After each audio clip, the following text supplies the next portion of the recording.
Hello and welcome back to the Alizee Yeezy show. I'm your host, Alizee Yeezy, and today I'm joined by Shaun Attwood.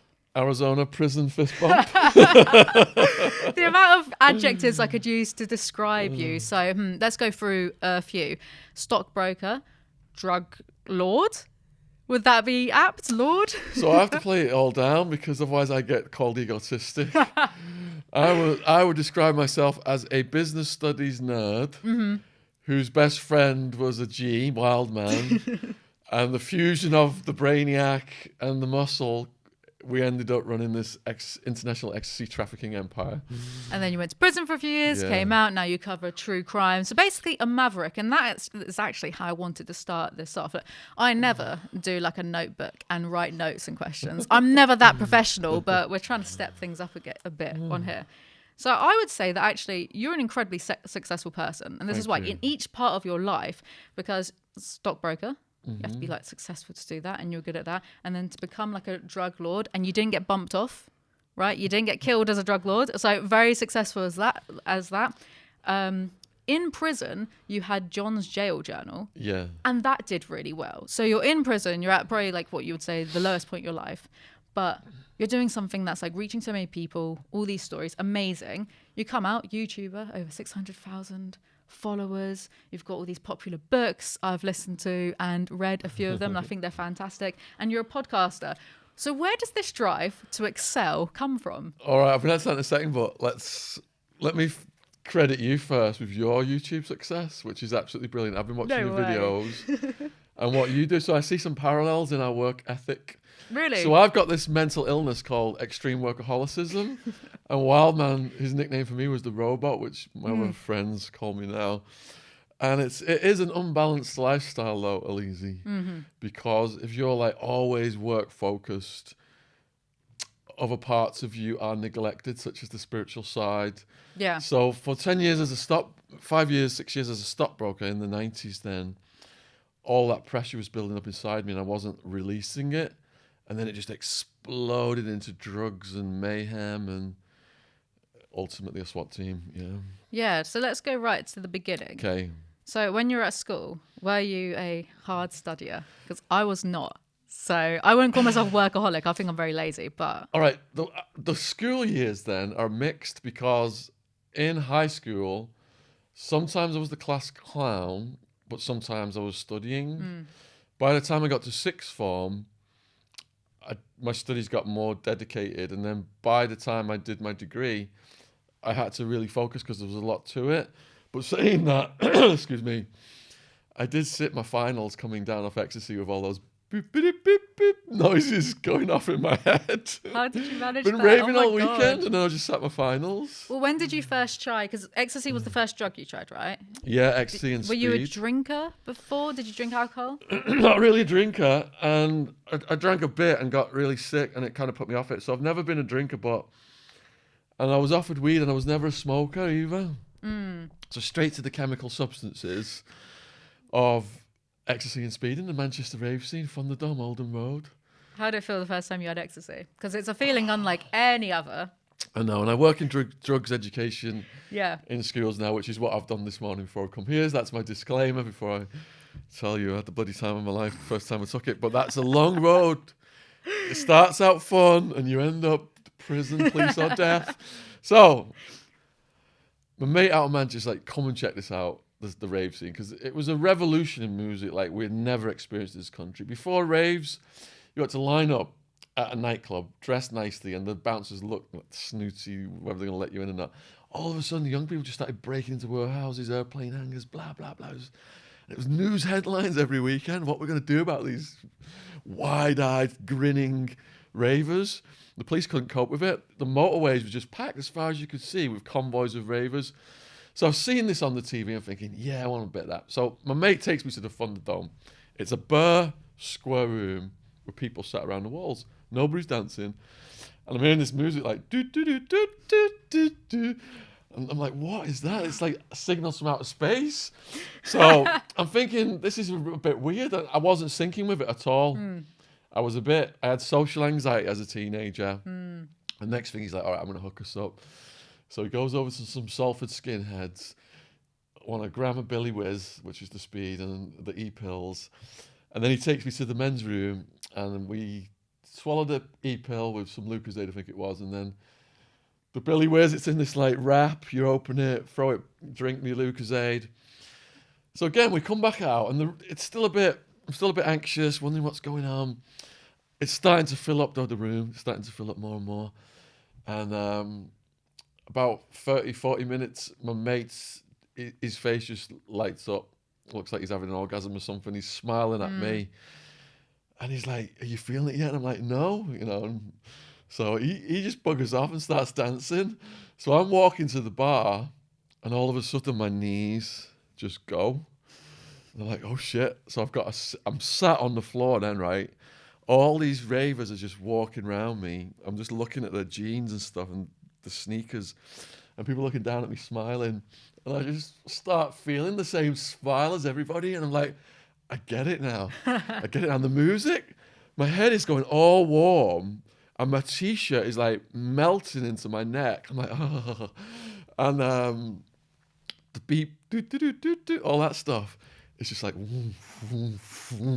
just like, get off your ass and dance. And so by the time my mate found me, we jump up together, and the whole room is just pulsing, and I could just feel everything. So, and I was very paranoid about dancing at the school disco and stuff. I mean, I was a wallflower, so bad. Now I'm on ecstasy, and I could not stop dancing. I didn't even want to have a pee. I didn't even want to go to the toilet and have a pee and get off the dance floor. I was so into it.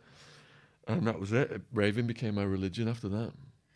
So having social anxiety, was there some trepidation to having that first bit of ecstasy? Because for me, when I was like trying this stuff as a teen, I would research so heavily about it. I never went to a rave and took ecstasy. I would take ecstasy and be like with my mates in the kitchen, chatting so much shit about aliens and the universe until like 6 a.m. Because I was always so paranoid about what if I took it and then I collapsed that, because you get those horror stories in the news every now and then, like someone takes a gram of MDMA and they die at a club. Did these thoughts not go through your head, or was it just a... So I've been watching this TV show called Miami Vice, and in Miami Vice, every drug deal ended in a shootout, and everyone died or went to prison.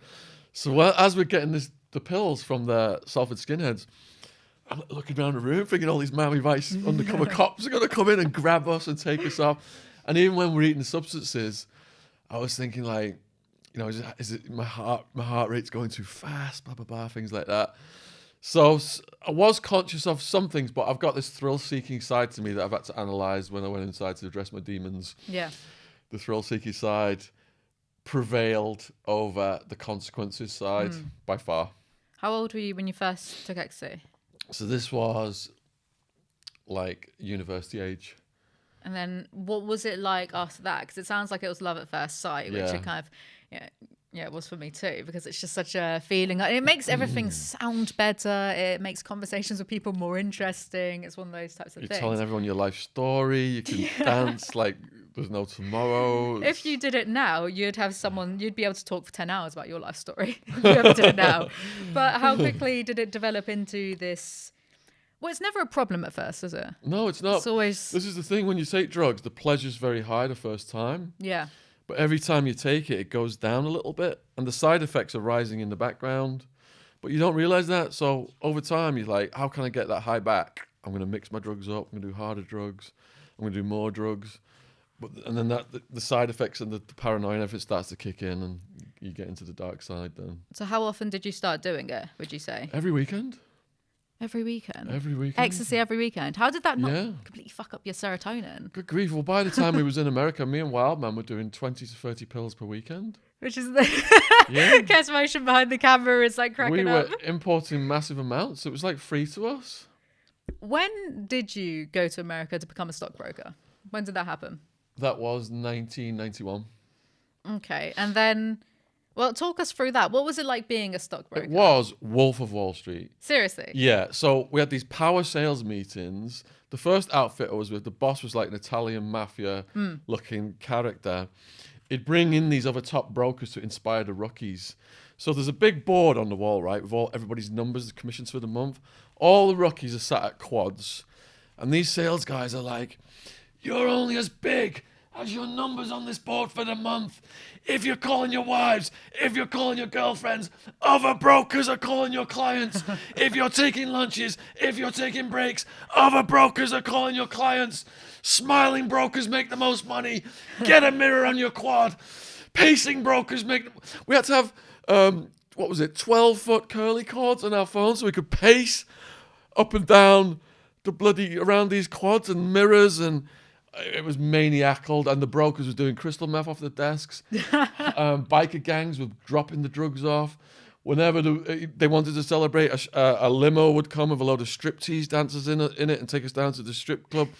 So I'm just fresh out of uni. I think this is the business world. This is normal.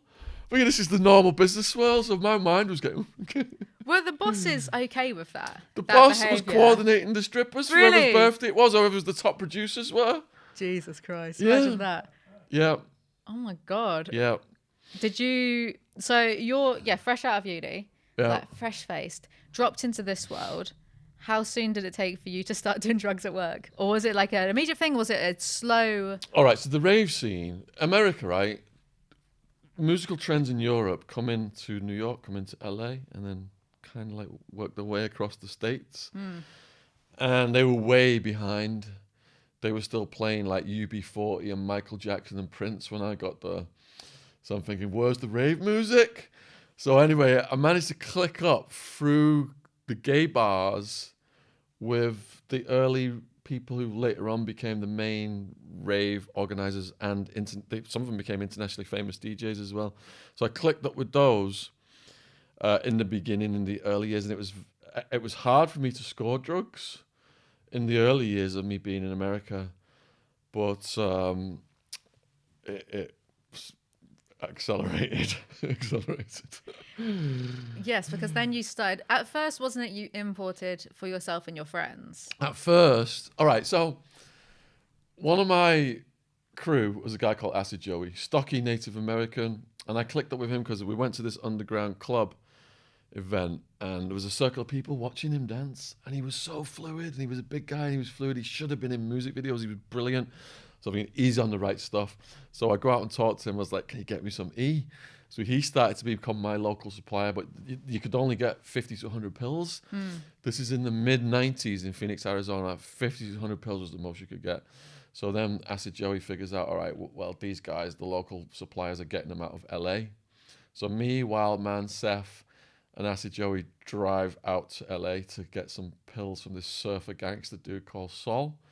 Every single person I went out with is dead now, so God bless all my three former comrades there. But so Sol is surfer gangster. I'm thinking I've got like $10,000+ Don't know this guy. It's in West Hollywood. He kept us waiting for hours as well. So I was sketching out. Well, I was like, I'm gonna fucking just break his door down when he gets home. You don't keep us waiting like this. I'm like, keep Peter under control. So we see him arrive. I said, I'm going to go in. If I'm not out in 10 minutes, then you can kick his door in. So I go in, and I've got the money. And he says to me, I said, I want to try one.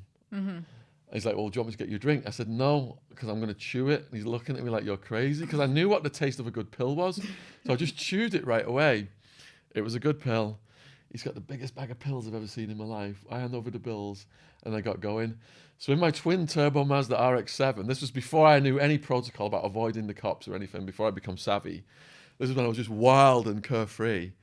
Got twin turbo Mazda RX-7, like our Fast and Furious 1, with a fur seat. I've got DJ Sasha on the Bose surround sound. And I'm coming up on my ecstasy on the motorway, going 100+ miles an hour. Wildman, we're listening to Sasha. And because I've got no hair, the fur seat just starts tickling my head, and my eyes are rolling then in the back of my head. And like every now and then, the police radar thing would go beep beep beep beep, and I have to slam on. And the 4-hour drive home like that, I had a gun under my seat and everything. And I don't think you're even allowed guns in California. Years later, everything's delegated. I've got a lawyer on standby. I know, plead your fifth, all that stuff. But in the beginning, it was just, I didn't fully understand what I was doing properly, the consequences. Yeah. Shall we explain to the audience first, Wildman Peter, the character of Wildman, what a character that he was. Were you friends as children. So there was a little street gang, not a hardcore gang like you see now. Kids just hanging out. And Wildman's brother was the leader of our gang called the Sweats. We'd watched too many American movies like The Wanderers and The Warriors. And Peter, the youngest, his older brother wouldn't let him join. So me and Wildman's cousin Hammy splintered off as our own little clique. There was 3 of us. And Wildman had grown so big in his high school, he'd picked the teacher up and put him in the bin. And the teachers were so scared of him, they had him outside raking leaves with the caretaker. So he's just this massive guy, and he's got red dots in his head telling him to hurt people. Yeah. So we go to the thinking tree where we planned our lives. It was overlooking a quarry called Peck's Hill at the top of Widnes, my hometown. And I'd say, look, I'm going to fly you over to America when I make $1 million, Peter, and get you a job as a wrestler in my idealistic young mind. And Peter's like, I'm going to spend the rest of my life in prison. I've got these red dots telling me to hurt people, blah, blah, blah. But he did. He went to prison shortly thereafter for several years. I went to America and laid the foundation, got the built the stock market stuff up. And then when I did have the money, I flew him over for his first visit, which did not last long and ended with a corpse on his doorstep. Explain. What happened there? Oh, my God. So, his first premises, ended with a corpse on his doorstep. Got him a place to live by the George and Dragon British pub in central Phoenix, thinking he's just going to have a Guinness with the expats and not get in any trouble. About 3 weeks after he'd been moved in, me and my girlfriend go to pay him a visit, and a bunch of Mexicans answer the door. And I'm like, where's Peter? Peter? There's no Peter here. Where's Peter? Peter lives here. No, we didn't order pizza. There's no blah, blah, blah. And then they pull guns on us. So me and my girlfriend start backpedaling across the street. And Peter is massive. When he died, he's 6'2", 29.5 stone. Oh, wow. He bounces over the road, all smiles. I'm like, Peter, you just nearly got us killed. What's going on with your place? Who are these people? Oh, don't worry about that, La. They're the local crack dealers. They like to move around a lot. I've rented them my place. I'm in their place over the street, and they're buzzing because I can do $100 crack rock in one breath, and they're giving me all this crack for free. And he thinks this is the greatest thing. And the one at the back, he's from Colombia. He was Cali Cartel, and he wants to invest in the stock market. He's the boss. I'm like, oh my God! So that ended abruptly, that place, because the Mexicans moved on. He moved back in. Then I'm in work, stock brokerage office, working on the top floor of this high rise. I get a call from my aunt. Peter's place is headline news. There's yellow tape all around it. Someone's dead. It could be him. Get your ass up there. So I drove up there right away. Yellow tape. I've got drugs in the car. There's police, camera crews. I'm like, oh, fucking hell. So I went back to work. I shit myself. But I waited till the afternoon. I went back in the afternoon, walk in. The corpse had been removed. There was blood on the step. And Peter's in there with a homicide detective. So they've tested Peter for prints, gunpowder residue. I was just thankful Peter was alive. I was been worried all day. Perhaps it was Peter who was dead. So when the homicide detective left, Peter tells me the story. A couple came over to buy drugs. The female went over the road for the Mexicans to get the drugs. The man stayed with him, and he had a gun. Peter's never seen a gun before. I'm from England. We don't have guns. How does this work? And the guy goes, oh, it works like this. And he's showing Peter his gun and shoots himself in the head and falls dead on the doorstep. Yeah. So then Peter is rapidly moved to, because he's having nightmares about this, he's moved to a West Side apartment with a woman from the drug community who's got another female friend, and this big bouncer guy. He's got blonde permed hair, like a Chippendale dancer style, steroid head, thinks he's a tough guy. They said they're behind on the rent. If I just go over and sign a check to the landlady, he's got a place to live. I did that. Next day, I get a call from the landlady. Peter's been evicted. Why has he been evicted? He beat his roommate up. How can you prove he beat his roommate up? The roommate was seen running through the complex in the middle of the night with plasterboard powder all over his head and face, and there's multiple human head-sized holes in the apartment. So I sped up there, Yeah, she was right. I cancelled the check. They hadn't a chance to cash the check. So the two women he was living with then said, look, we're moving to another flat in Tempe, Arizona. Her boyfriend is behind on his rent. If you fix that, Peter can live there. And that is the apartment the whole criminal enterprise started out of. Because like I said at the beginning, I'm the nerd. I can't just walk into the world of big, tough gangsters. But Peter is like, he's got a lot of respect with those people and they buzz off his maniacal ways. So it's through these apartment parties in this complex, I ended up getting the protection of the new Mexican Mafia, met Italian Mafia, met Russian Mafia, met street gang members, gangbangers. Because Peter was such that wherever he went, he just opened his doors to all the street people. So he would constantly be partying. He'd have like street walking, trans, Native American sex workers, gang members, transvestites, just people from all walks of life. And they were all taking ecstasy for the first time. So you see these people that probably wouldn't associate, and they're all telling each other their life stories under the umbrella of Peter's parties. Yeah, and then Acid Joey had jumped through the window dressed all in black, and I've got more pills, and yeah, it was something else. The naughty part of my brain is totally thinking that sounds sick. That sounds like that would be the place to be. That'd be so fun to actually see these people. What argument must have transpired to warrant someone's head going through the wall several times? Do you know what? All right, so he said this guy was claiming gangster disciples.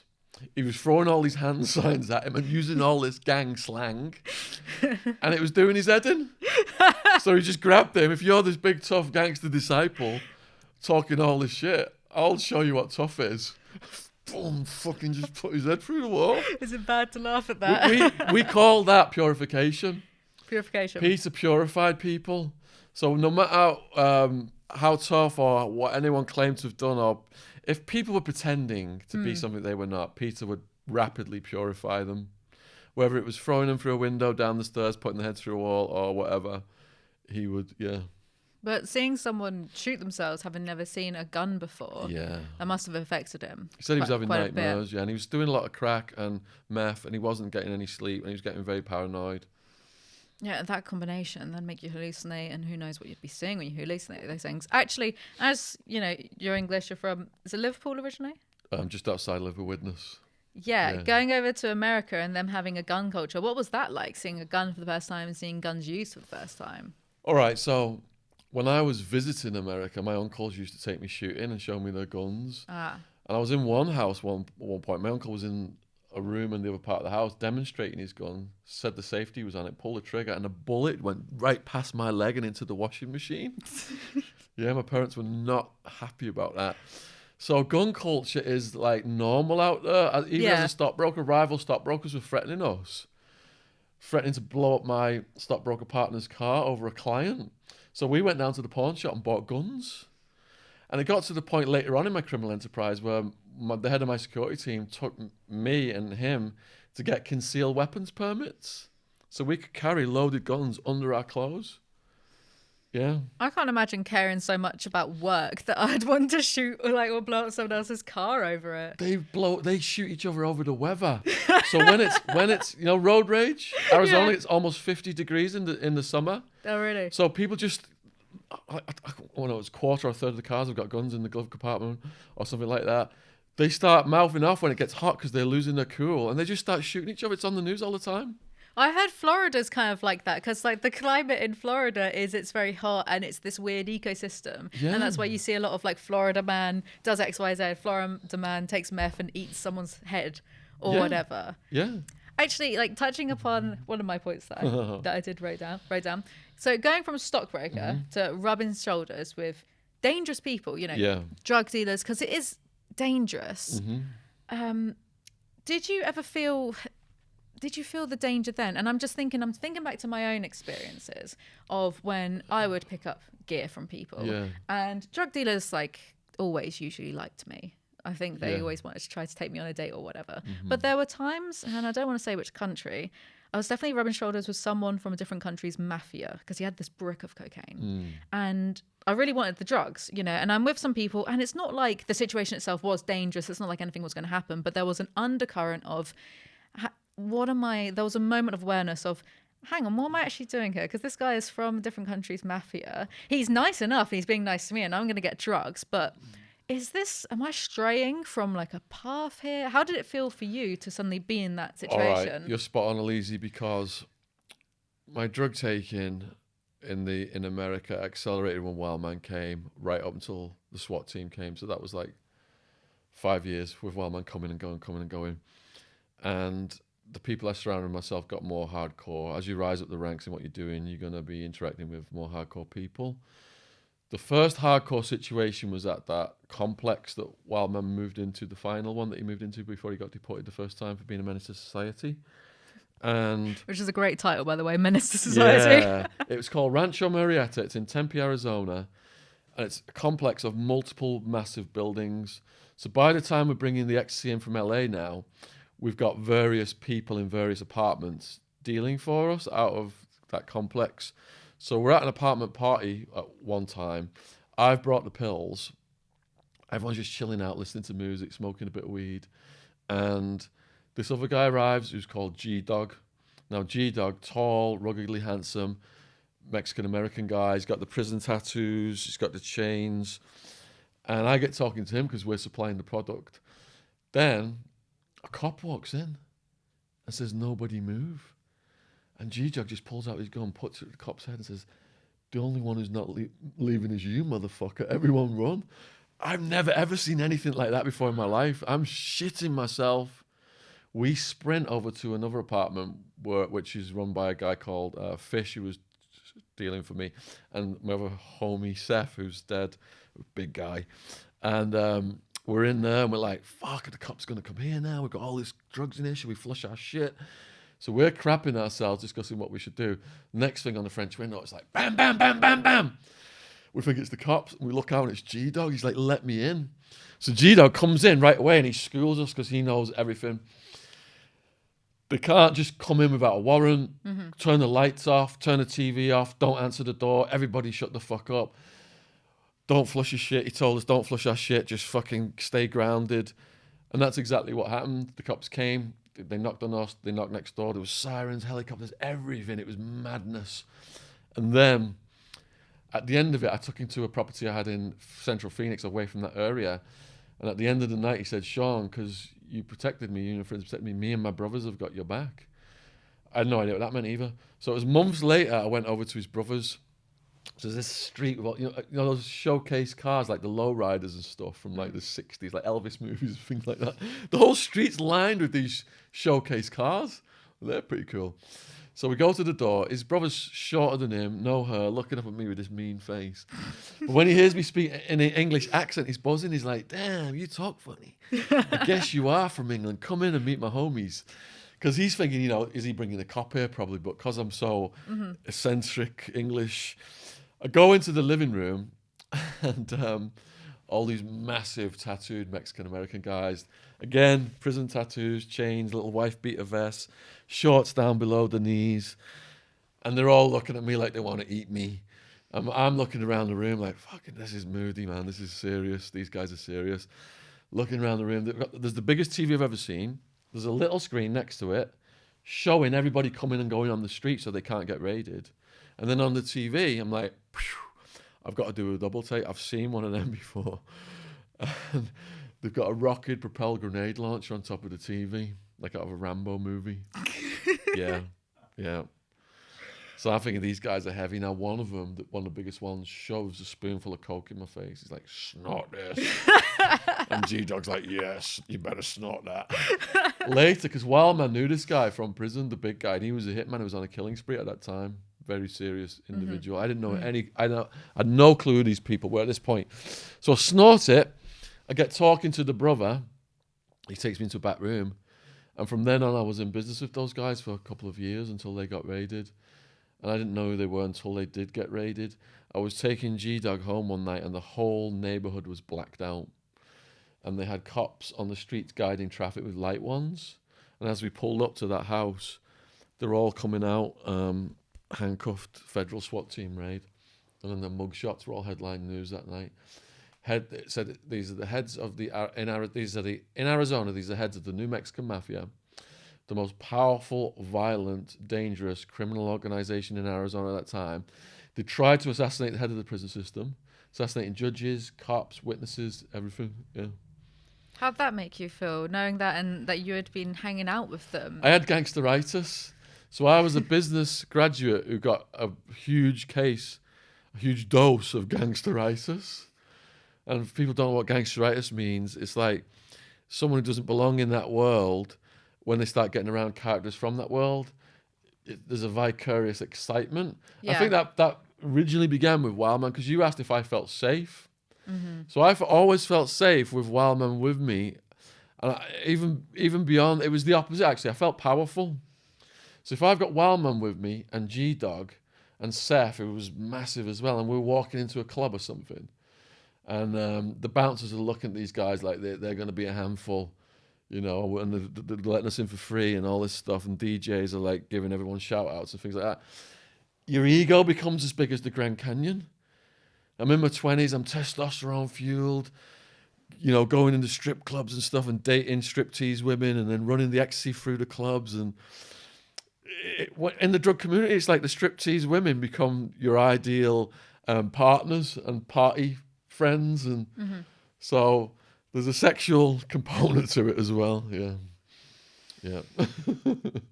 Hearing these types of stories, I mean, it makes me feel, so I can't imagine, how are you dealing with because these are, whether it's vicarious or not, whether it's fun or not, because I've certainly been in situations where I'm around people who are, I would say, powerful. You know, good or bad, doesn't matter, but just powerful. And there is a vicarious, like, you feel like you're someone because you're around these people, you know. Yes.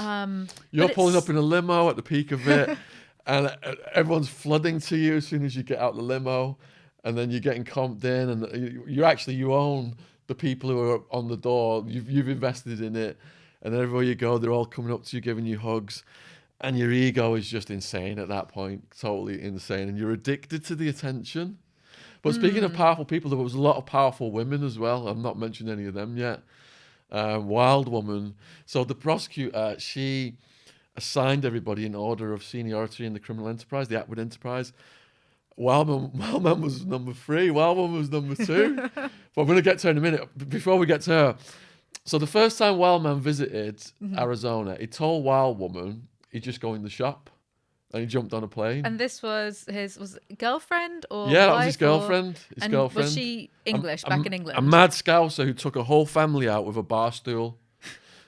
These family members had picked on either her friend or one of her family members, picked up a bar stool. There was I think there was a man, a woman, I think there was like 3 or 4 of them, all hospitalised. So she became known as the Wild Woman of Widnes. And Wildman had already been christened by his Uncle Bob as the Wild Man from when he was a teenager, putting teachers in rubbish bins. So they were a match. They were a perfect match. It's like a match made in hell. Yeah, I think when they met, he said, it's obscene and not politically correct, but something like, "You've got nice tits. Can I have a look?" or something like that. And they ended up getting off and getting together, something like that. Did she show him her tits? I'm not sure. A lot of people would have slapped the person. I know, she probably did. She probably slapped him and fucked him anyway, because they were mad connected together. But that's what came about. Wildman. That's Wildman's version of events anyway. She's probably got a different version.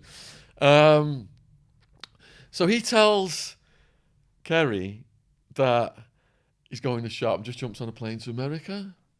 But he cheated on her with a stripper. And the stripper, how that came about. So Wildman's party trick was, at these apartment parties, he'd just sit there, he'd be stood there, and he'd have a taser gun, and he'd say to the whole room, "Who wants to taser me anywhere they want, or punch me as hard as you want in my face?" And people were lined up to taser him and punch him. He'd be just giggling like they were tickling his toes. So this woman came. She was a black lady. She had a boyfriend with her, but her boyfriend was out the room or something. And she grabs the taser off Wildman and goes, "That's nothing. I taser my pussy." And I was like, "What? You taser your pussy?" And she goes, "Yeah." And she was about to demonstrate, and I was like, right, we've got to like announce this to the room. So I'm like, ladies and gentlemen, can everybody be quiet, because I've got to be careful with names. This person here is going to taser a pussy. So she's got Wildman's taser, right? And she squats down, she's got no underwear on, hikes her little skirt up, and she's like, and you can see the little bolts, like the blue little... I'm going to start sweating in a minute. This is horrible. Continue, go on. So she's just going up and down.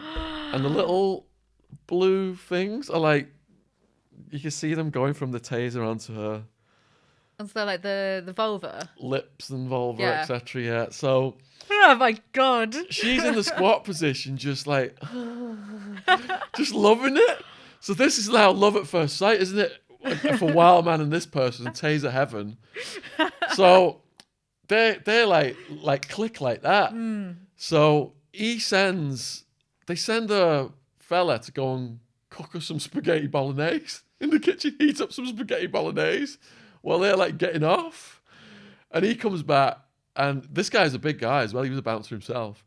And when he come back, Wildman starts eating it. He's like, yeah, nice meatballs. And the guy's looking at him like, Wildman says, yes, she's moving in with me now.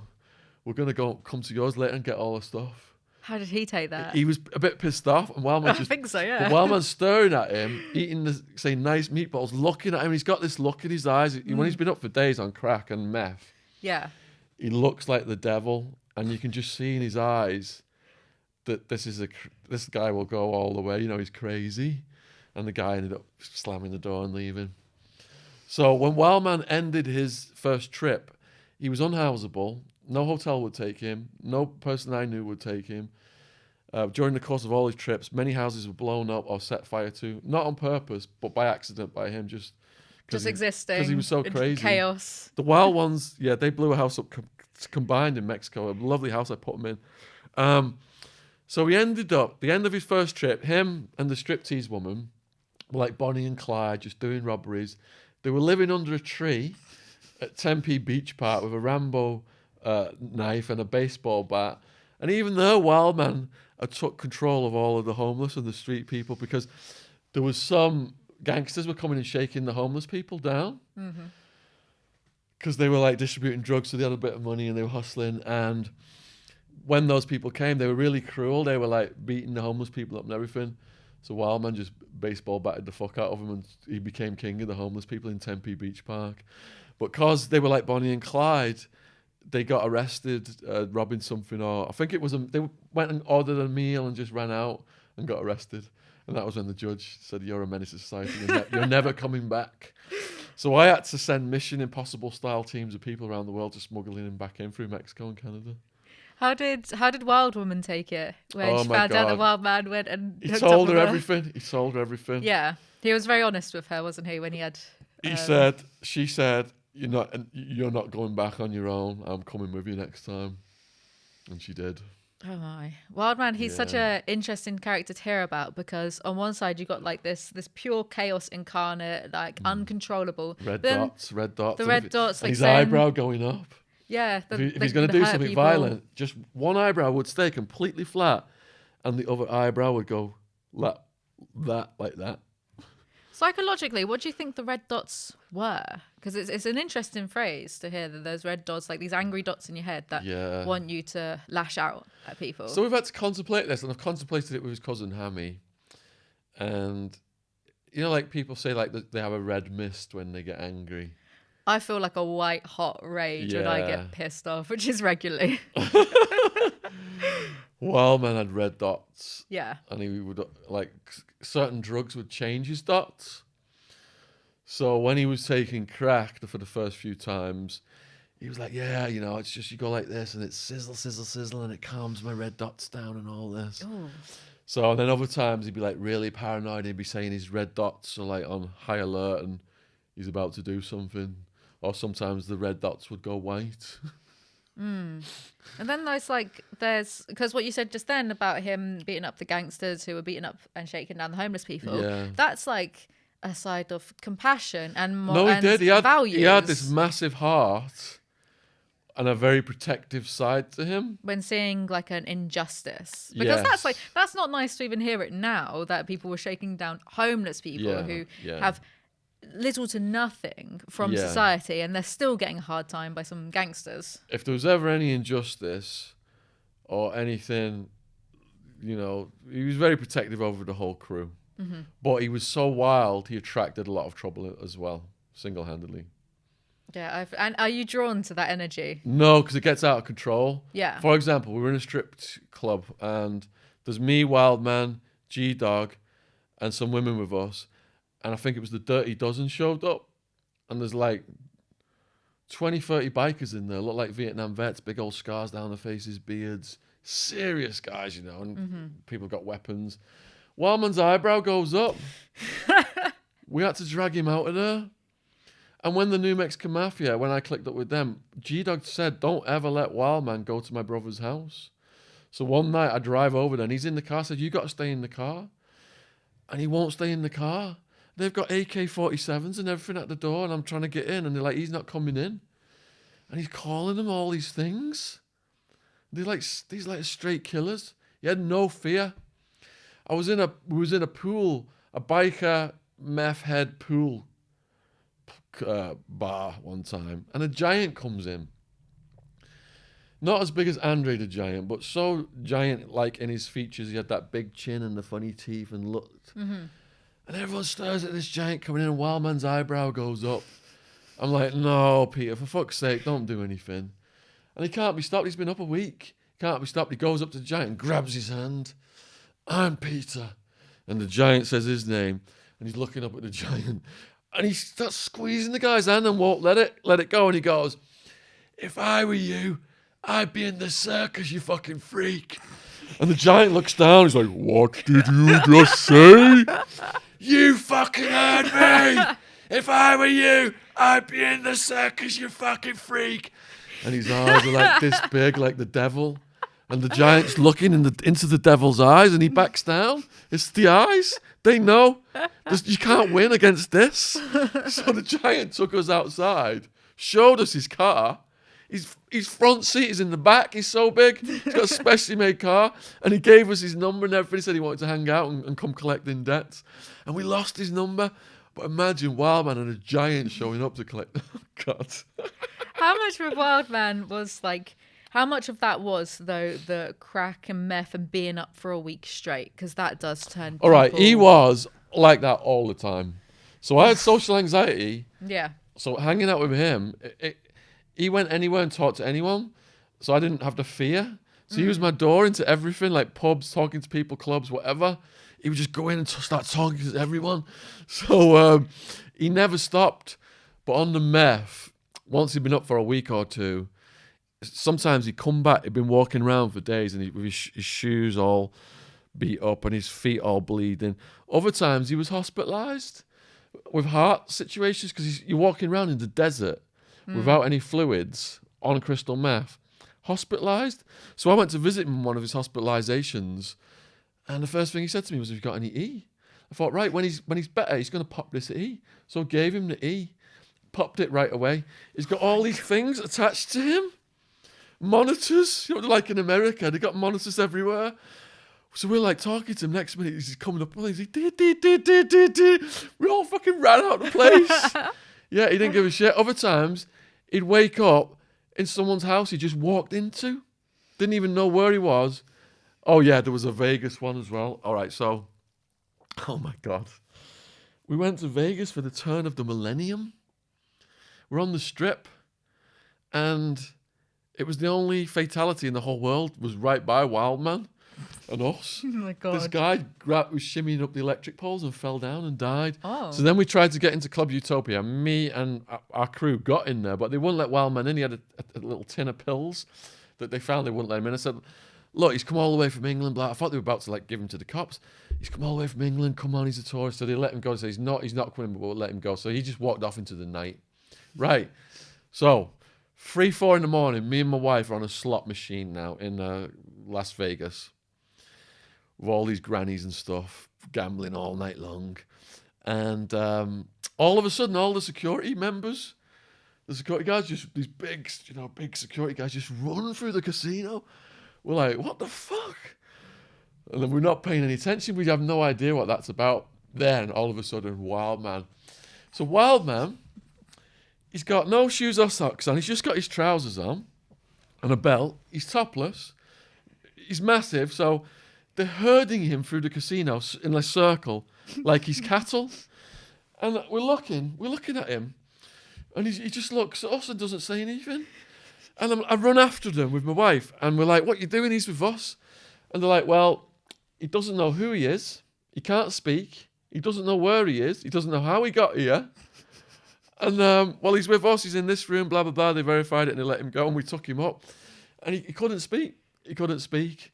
He'd done so many substances. I think he'd probably eaten his whole tin of pills. Oh my God. There was mystery pills in there as well. Oh no. And we got him in this room and he's just looking at us like a cow, like cow eyes looking at us like I cannot communicate with you. And it took hours and hours before he could speak. And he said the last thing he remembers was he won 1,000 on a machine and he was kicking it with some woman down an alley. I think they were God knows what they were doing. And I think she robbed him. And he got so high off all of his stuff, he didn't even know where his clothes had gone. Yeah. So he never just had like a normal night in. It was extremes. We could not let him sell product because any amount of drugs you put in front of him, he would consume. We were on our way to a rave in LA one time in a car, and we think we were on LSD, and we thought the cops were following us, and they weren't even following us. And all of a sudden, we're like, who's going to fucking swallow the drugs? One was like, give him me. There was like 1/2 ounce of crystal meth in it. It sounds like the opening to Fear and Loathing in Las Vegas. He ate the whole thing. Oh my God. We got to Big Bear Lake Mountain in California. We were from Arizona in our sandals and our shorts. We got to Big Bear Lake where it's freezing cold. And people knew that to give me clothes and cut jackets and everything. And he's in his sandals and his shorts, pouring sweat out all night long because all this drugs, his body's trying to get rid of it. He done any quantity of drugs he would do. He didn't give a fuck. The Mexicans were giving him $100 crack rocks in one breath, and he's arm wrestling people. I took this crazy stockbroker guy over there, this Arab guy who'd been in prison, and he was like big, tough. I think he got in a fight with a biker. That's why he went to prison. And him and Wildman would do $100 crack rock. There'd be a circle of Mexicans watching him, cheering him. And then he'd grab this big Arab's arms, and the Arab's veins are popping out of his head. He's arm wrestling. Veins popping out. $100 crack rock. That's what he was like all the time. All the time.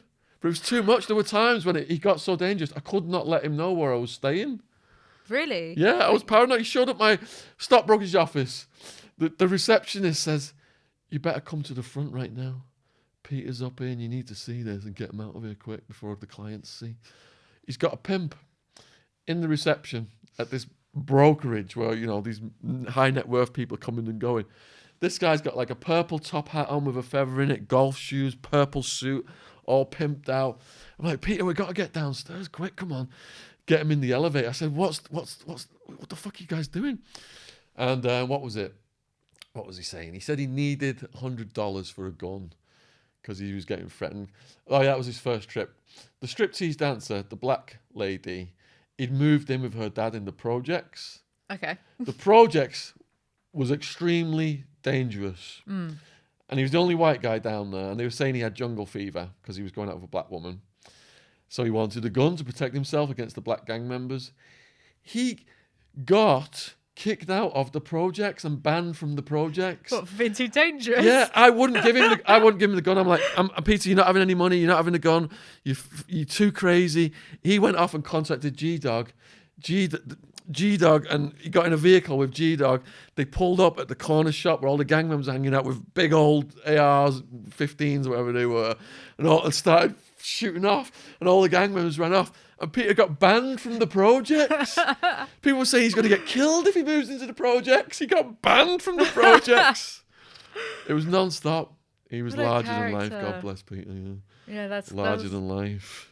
So many stories, and it was doesn't matter where he went. They said they would kill him if he went to Mexico and behaved like that. Yeah. When I went down there, cartel associates were running him around in military jeeps, calling him El Oso the Bird because of his fighting style. And him and Wildwoman paved the way for our Mexican operation, because some of our smugglers got caught in American airports and stuff all around the world.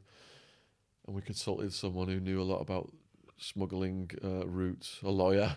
And the lawyer said, start bringing them in through Mexico. Yeah, because I'd like to get into that. The expansion of, you're importing them for ecstasy or whatnot for friends, and then it starts to expand. Talk a bit about the expansion. All right, so from the surfer gangster guy, I ended up with 3 suppliers out of LA, including one of my best friends for life, who's DJ Mike Hot Wheels, who I lived with for 10 years when I came back. But as an economist, you want to go to the source, don't you, to get your price right down to maximize your profits. So I couldn't leave the country because I was an illegal alien. Mm-hmm. So we got testing kits from a website called Dance Safe. So I'm thinking, if you're getting a lot of pills in, you got to make sure it's good stuff, because if someone dies, you're fucked. So these kits, it goes like this purple-blue colour, the pill, when they test it.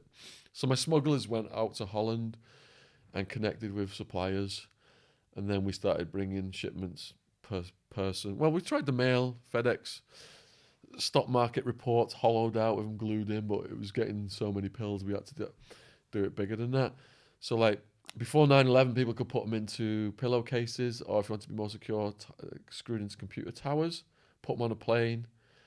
And our route was train from Holland to Paris, Air France from Paris back to Mexico City to Hermosillo, and I had the wild ones in Puerto Penasco, Rocky Point. They'd secured that, and I remember once we had like 40,000 pills coming. I said to Peter, can you just fucking behave yourself for once in your life? Don't bring any heat. And what happened was, the next day, someone ripped him off for a $10 crack rock. I'm like, Peter, just let it go. He's like, I don't care if it's $10 or 1,000 or nobody rips me off. And I know it. And he's like, take me to this guy right now. I'm like, Peter, if I take you there, just get a replacement rock or get the 10 back off him. Do not do any violence. Yeah, I'll behave myself. La. I'm in a white Nissan Pathfinder SUV. We're cruising up to where this dealer was that sold him this bunk rock. There's cops on this road, and I'm thinking, oh, fuck. Wildman opens the door and uses the momentum of the vehicle to bop this guy's head into a lamppost and knock him out instantly. And then gets down and starts mauling him and taking all his shit in front of the cops. So I just drive the fuck off. There's no way I'm getting arrested with this maniac. So I drive back to Wildwoman, and another one of my friends who's dead, Cody Bates. God bless Cody Bates. And I said, look, Peter's been arrested. There's no doubt in my mind that he's been arrested. He's just done this in front of the police when I told him not to. Go and bail him out. So we're sulking about that. And then all of a sudden he just walks through the door. Why the fuck did you drive off? You just did that in front of the cops, Peter. I forgot the fucking cops dealing drugs from me. I'm giving them acid and ecstasy. So I'm like, oh shit. So yeah, that they had it all locked down there, which was good. Because if you're running drugs through Mexico, Mexico's divided what's called plazas. Mm-hmm. So the cartels control every plaza across Mexico. And these border areas are very, you got to pay a lot of money to transport drugs through them. So unless you're okay with the locals, I mean, you're aware of what kind of things happen in Mexico. They could take you off and kidnap you and torture you and everything. And yeah, so Wildman and Wildwoman had it secured for us with the locals, so we could bring our stuff through. So it's important to network with all the locals. It's all about networking. Yeah. We made alliances with all the right people. Because I think we got through it with minimal damage to ourselves. There was no major. The only person that got attacked was my top ecstasy salesperson. Now, this guy is called Skinner. And when he was introduced to me, my girlfriend and other people said, don't trust this guy. You know, he's homeless, he's smoking crack, he's living out of dumpsters. And I was like, I always give everybody a chance. So I'd be like, I'll give you 100 pills. You can pay for them, or you can just rip me off and leave the state and I'll never see you again. Well, I like to give people a chance. Mm-hmm. So he's like, I'll prove myself. And he proved himself to the point where he ended up a top ex salesperson. Him and his woman, he got had a house and a baby and everything, rose up the ranks, and we were really close. But when Wildman came over, because I was spending a lot of time with Wildman, Skinner was sulking. And this is how big enterprises fall. Rivalries between the people you're working with. Jealousy. Yeah. He was getting jealous. This is what caused the end of everything. Well, I mean, I've got to take full responsibility for breaking the law and doing what I did, and it was going to end one way or another. Mm-hmm. But if you look at the reasons things ended in this case, it was like a personality clash between Wildman and Skinner. So he got so jealous of Wildman, right? He firebombed. He organised a firebombing of Wild Woman's apartment while Wildman was in prison on his second or third deportation. He thought Wild Woman would be vulnerable to just handing her stuff over to some people who come to save her from the firebombing. Mm-hmm, mm-hmm. So problem, reaction, solution. Yep. So firebomb comes through Wild Woman's window, just misses her, almost sets her on fire. Jesus. The Southside gangsters show up and say, look, we're with Skinner, we're with you, get in the car, grab your product, we'll take you to safety. They underestimated the Wild Woman. And she's a Scouser. Who the fuck do you think I am? Who the fuck do you think you're talking to? Do I look like chopped fucking liver to you? And on and on and on and on and on. Right, get in your fucking car. And they fucked off. They couldn't cope. They fucked off. They couldn't cope.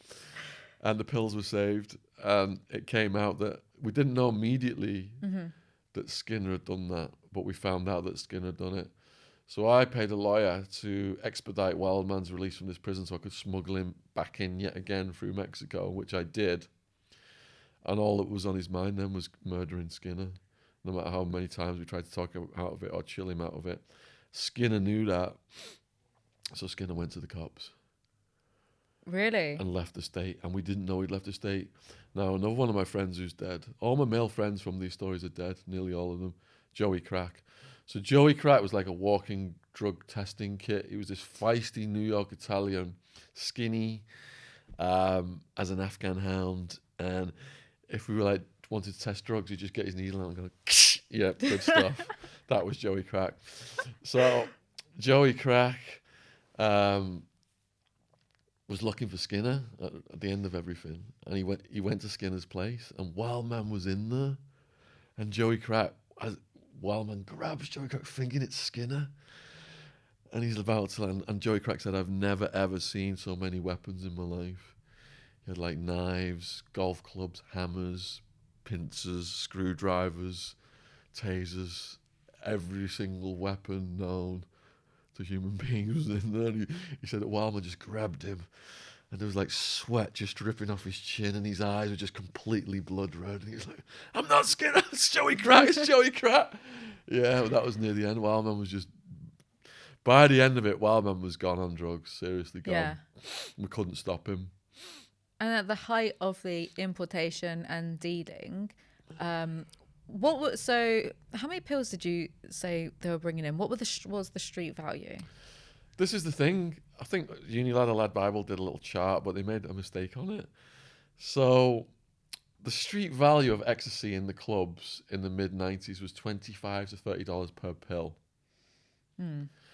By the time I'm getting them out of Holland, tens of thousands at a time, if you add in the cost of the pill, the flight cost, paying the smugglers, legal costs, I'm probably at the most paying $3 a pill.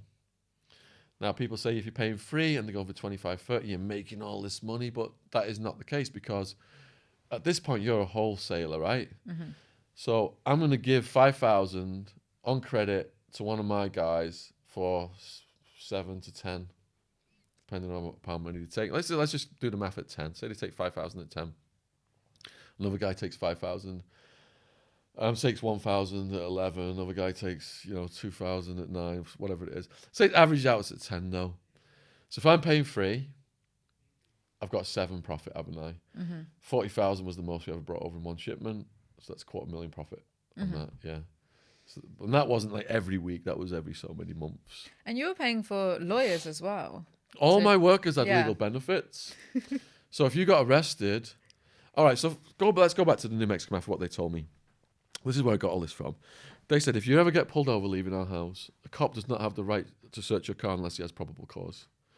So you can tell that cop, if he's not got probable cause, he's going to say, "Can I search your car?" And you can say, "No, I'm in a hurry. I don't want you to search my car." And you can just get going.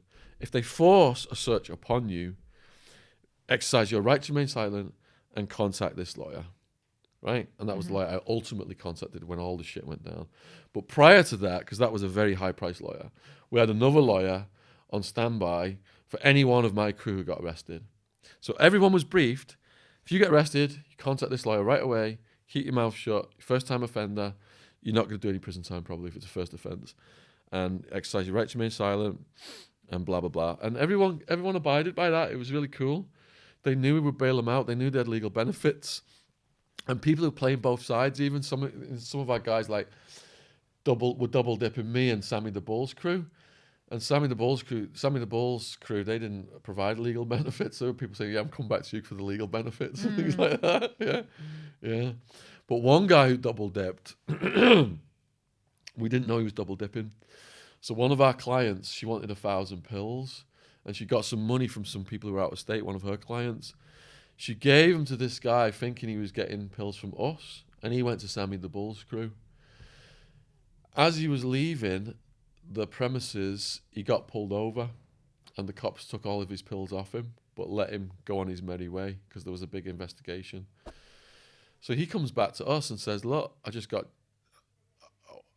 To the client, our client, says, "The cops pulled me over and took all the pills. Sorry, no money back." So she went to Wildman before I even was aware of the situation. Wildman punched him in the face so hard, his knuckle got so... His tooth, one of his teeth, got so deeply ingrained between two of Wildman's knuckles, he couldn't get it out and had to go to hospital. And Wildman hated hospitals. He said he was self-healing. So he went to the hospital. They got this knuckle out. And they said Wildman had to stay around for jabs and whatever. And he's like, Wildman immediately just leaves the hospital. No, he's not, I'm not going to do it. Oh, and it had to be sewed up. He didn't get it sewed up or anything. As soon as it was out, he just walked out the hospital. Goes home, he's got a fishing wire, and he sewed it up himself. Oh my God. Yeah. What happened to the tooth? Did he keep it? No, they took it out the hospital. Yeah. Oh my God. He hated hospitals. I remember there was a time when in the first place that had the corpse on the doorstep, he had some roommates, and I went up there to take him for lunch, and I go to the back room. I'm like, I can't hear him. I hear these groaning noises. And Wildman's in the back room, dropping the TV set on one's head, picking it up, and then dropping the TV set on the other's head. I'm like, Peter, stop doing that. These are your roommates. I said, "Why are you doing that?" He said, "The heroin users, I've warned them time and time again not to leave the needles out in the bathroom and stuff, and I just almost jabbed myself with one of their fucking dirty needles, so I'm teaching them a lesson." But he'd accidentally also dropped the TV on his own foot, and his ankle went like this big and black and blue. What, you need to go to hospital, Peter? He wouldn't go. Self-healing. He wouldn't go to hospital. At the height, how often would you say that you were doing drugs? Was it a daily thing? So, I was in denial about the cyclicality of my drug use. That first time I described in the very beginning, I told myself inwardly, I'm going to take drugs and have the time of my life, and I'll never get addicted, and I can stop whenever I want. Well, I was telling myself that until the SWAT team came. I was a weekend warrior, I'll never get addicted. But once I quit the stock market stuff, there was times when it wasn't just a weekend, it was like all week long to the next week, all week long to the next week. And especially when you're on meth, it can go for weeks and months. What does meth feel like? I don't know. Didn't try that one. So you've done speed? Yeah, but not by itself. It was actually what it was we'd been doing it was my birthday, so we'd been doing lots of MDMA, and my best I shouldn't say that actually, one of my friends, one of them, I've got lots of best friends just in case their parents watch this. One of my mates found a packet of something on the floor at this pub in Camden, and we took it back to mine, and he tried a bit, and he was like, "Oh, that's speed." So we had some of that just because we'd run out of the MDMA. So I don't know how good it feels because I never tried it. Were in you isolation. rushing? Were you high for a long time? I don't remember. We used to do, when we did MDMA, we would do a lot to the point where you're hallucinating just by doing that alone, kind of thing. All right, so crystal meth is like speed times 5 or speed times 10. For example, when Wildman's cousin Hammy came over and I was still working in the stock market, I said to him and his drinking partner, help yourself to everything that's in the safe. And then I went off to work. I'd forgotten, like in America, you do one little line of speed and you go in. In England, you'd eat a gram of Billy Whiz. So they see the speed in the safe and start eating grams of of American crystal meth. Oh my God. So I got home that night after work. The whole trash can is full of Budweiser cans. They're just drinking constantly and their eyes are popping out their heads. I went to bed and I woke up the next day and they're still having the same conversation as when I went to bed. All night long they've just been talking. But they're getting a bit paranoid. So I says, look, I've got some friends out in California, the beach out there. We'll go to strip clubs, chill you guys out. All right, we'll go to California. Oh my God, this story. I'm just going to backtrack. As soon as they'd arrived, I had a limo pick them up at the airport and took them to a car dealership. And I bought a car in Hammy's name for drug smuggling purposes. He'd already agreed to that. He was getting paid off for that. So that perhaps put some paranoia in their minds that I was put a car in Hammy's name. So we're driving to LA on these big ass freeways. And they start doing the meerkat thing, you know, their eyes like, head swiveling. Like, what's the matter? What's the matter, guys? We're being followed. So the drinking partner, it was mostly, we're being followed. I'm looking at Hammy. I think he's right. Slow down. So I'm going to the slow lane. Yeah, they've passed us now. You can speed up again. So this is building up, right, to the point where they want me to pull off the motorway. And even when I pulled off the motorway, they said that the person who was following us had pulled off as well, so was still behind us and following us.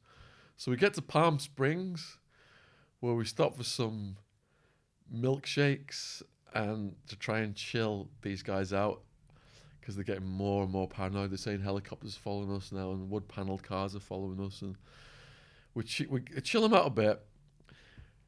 California, Sunset Boulevard, pink hotel room, sketchy as fuck. We go to check in.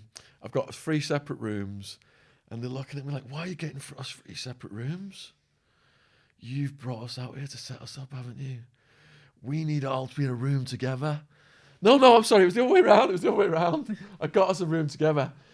They wanted me to be separate from them. Right. So I go separate from them. So if like you were setting them up, they couldn't all like be at once. Yeah, the police are going to come in the room and catch us all at once. Yeah. So I need to be separate. So I've got a woman who's a striptease friend of mine out there, and she comes over, and they seem quite chilled out, you know.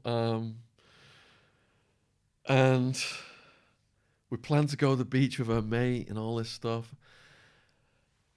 She leaves, and we go to the corner shop. And the drinking partner, we're in this corner shop, and the drinking partner just grabs a bottle of orange juice or something with a glass bottle and smashes it on the floor. And says, I know they're coming, there's a transmitter in the bottle or something. We're like, we run off down Sunset Boulevard, we fucking get back to the pink room. And then he's going through the trash. He's really wigging. Hammy, Wildman's cousin, calls me up and says, you need to come to this room and like, chill him out. So I'm like, what's the matter? And then Hammy's like, I need to take a piss. And the drinking partner goes, why do you need to take a piss? Who are you signalling to? He's like, I'm not signalling to anyone, for fuck's sake, I just need to take a piss. And he goes, you need to take a piss? Well, I'm coming with you.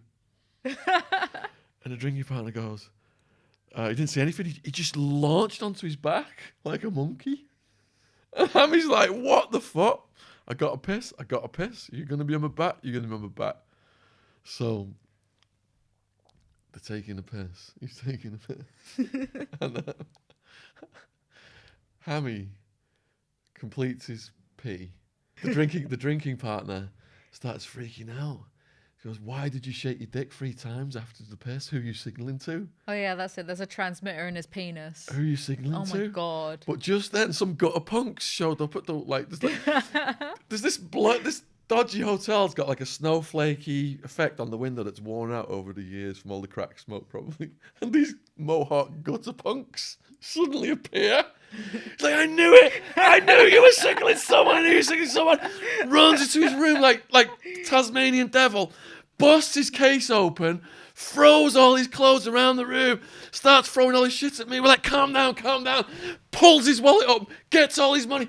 My fingerprints are on this money. Throws it all in my face. I was like, I know you're setting me up. My fingerprints. Throws it all in my face like a werewolf on acid. Runs off down Sunset Boulevard, and I never see him ever again. Maybe he's still there to this day. No, he's not. I'll tell you. That sounds so stressful. Hammy, right? So the striptease person is a friend of mine from Arizona, and we're very close. And she's got a girlfriend, and they were supposed to party with us, but they'd showed up in the middle of this, and the drinking partner had opened the door and been like, "Why do you want us to go to the beach?" And they'd run off because he'd been so aggressive. So I was like, I go over to explain the situation to them and chill out with them while Hammy's looking for his mate. And in the end, they ended up back in Phoenix, and I think Hammy flew home because he'd found out what happened, and he felt sad. And he wanted to go and support his mate. And what had happened was the drinking partner had been walking around LA paranoid.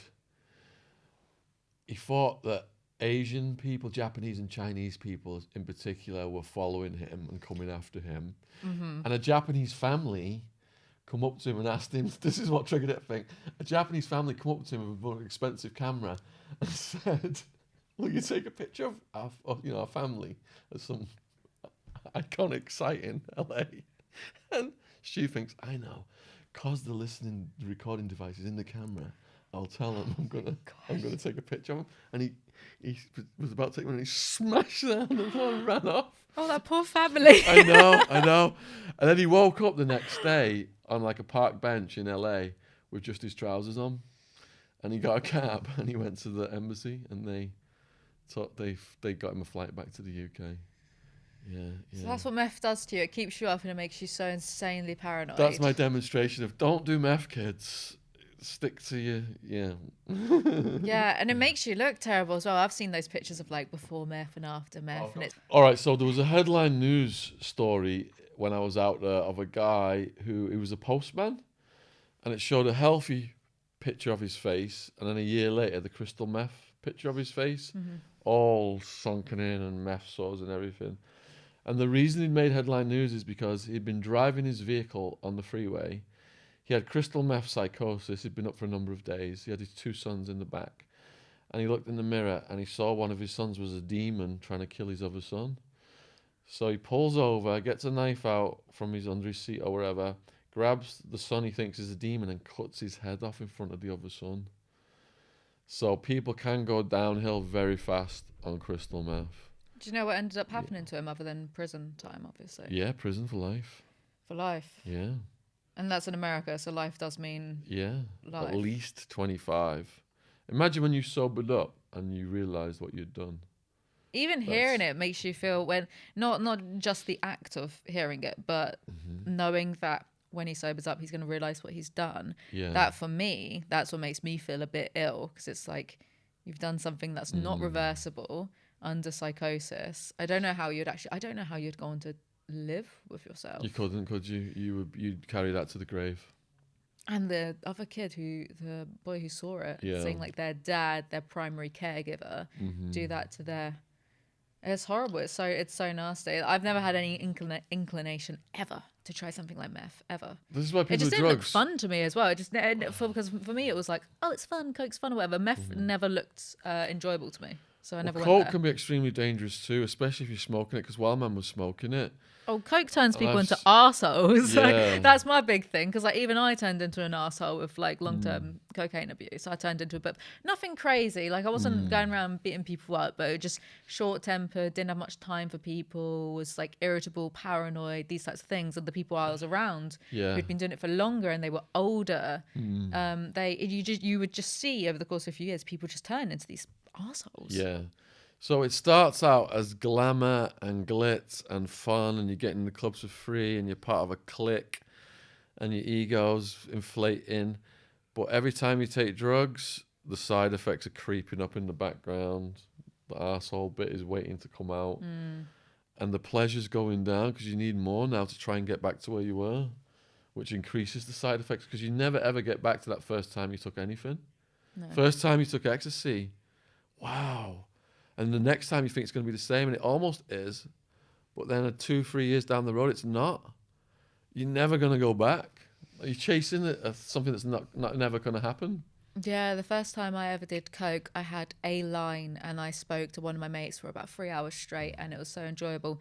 And then so quickly after that, moving to London, doing it a few times in like the first week there, I went from like doing one line for my first time, and then on my like third time, it was like every hour. And that's how quickly it can, especially when you're around people who have it. Yeah, and coke, it becomes fiendish fast because you got to constantly re-up.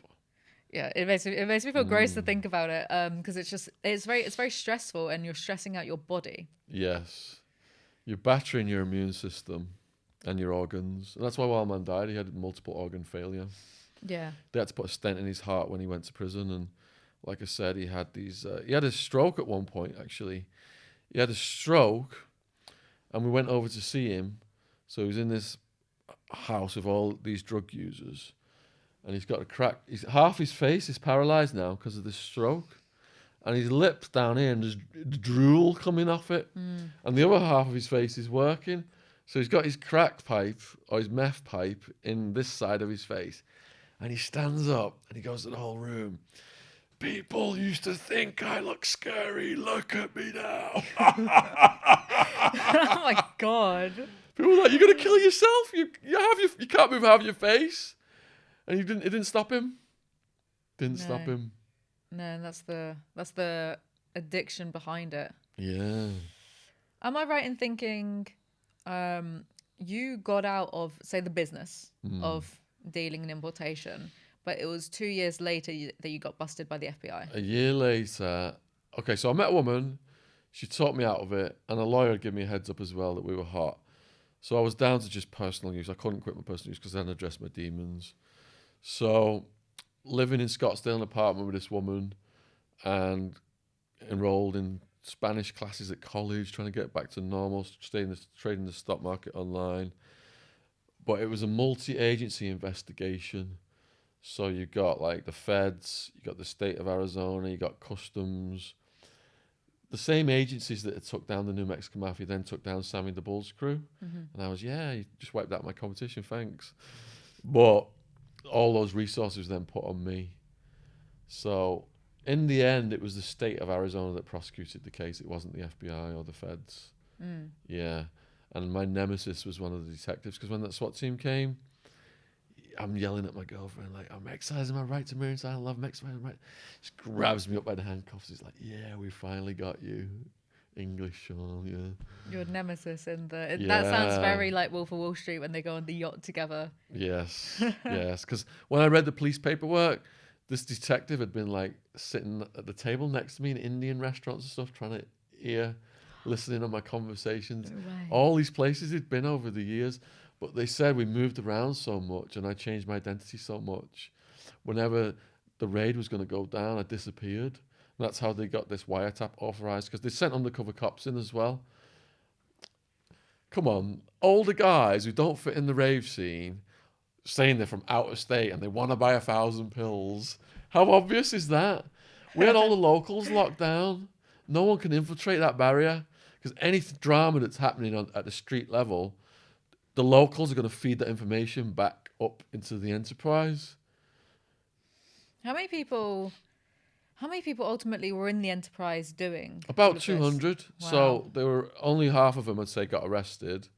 And they were arrested in various groups over time. So the first group was 12, 13, I think. The next group was 20 something, and on it went. So let's go on to the downfall Yeah. of Shaun Enterprises. Skinner went to the police. So now we've got 10 witness statements by the time of the grand jury indictment, including one of the apartments in Mexico that while the wild ones had demolished, the landlord turned us in for that one. And some of our concerned citizens and some of Sammy the Bull's crew were trying to reduce their sentences. Who weren't even working for me, were just trying to like make things up about me to try and get the heat off them. So that was the 10 witness statements. They hoped that if they arrested over 100 people, we would all cooperate. In Sammy the Bull's case, all 57 cooperated. But no, we were tight. Only 4 cooperated out of over 100. And my lawyer said, because they've not arrested you with any pills, they've not got you on the phone talking about anything other than personal use, they've missed the boat. Circumstantial mostly. But I was naive to statute of limitations. They don't have to catch you with the drugs. All it takes is someone to say, I did a deal with this guy so many years ago. As long as it's within 7 years and they've got you. So yeah, they had the case. And I had to accept my karma cheerfully. I resented it in the beginning because I had no evidence. But I realised I had to pay my price. I had harmed society. I saw the horror of what drug use led to in the prison. All the guys injecting heroin and hepatitis C. And it made me ashamed of putting people on that road of drug use. It was sad, really. I thought heroin addicts, lock them up, throw away the key.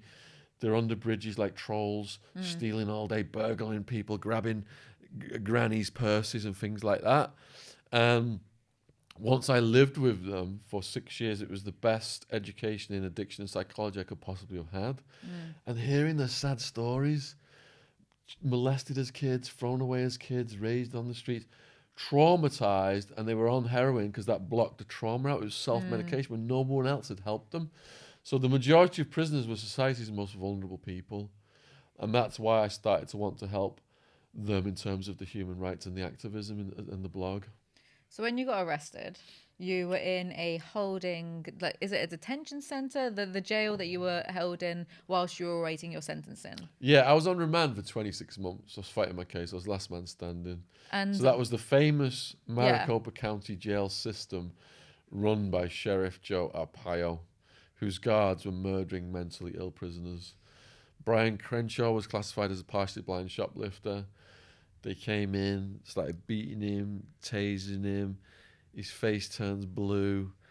And a female guard tried to stop it. They pushed her off.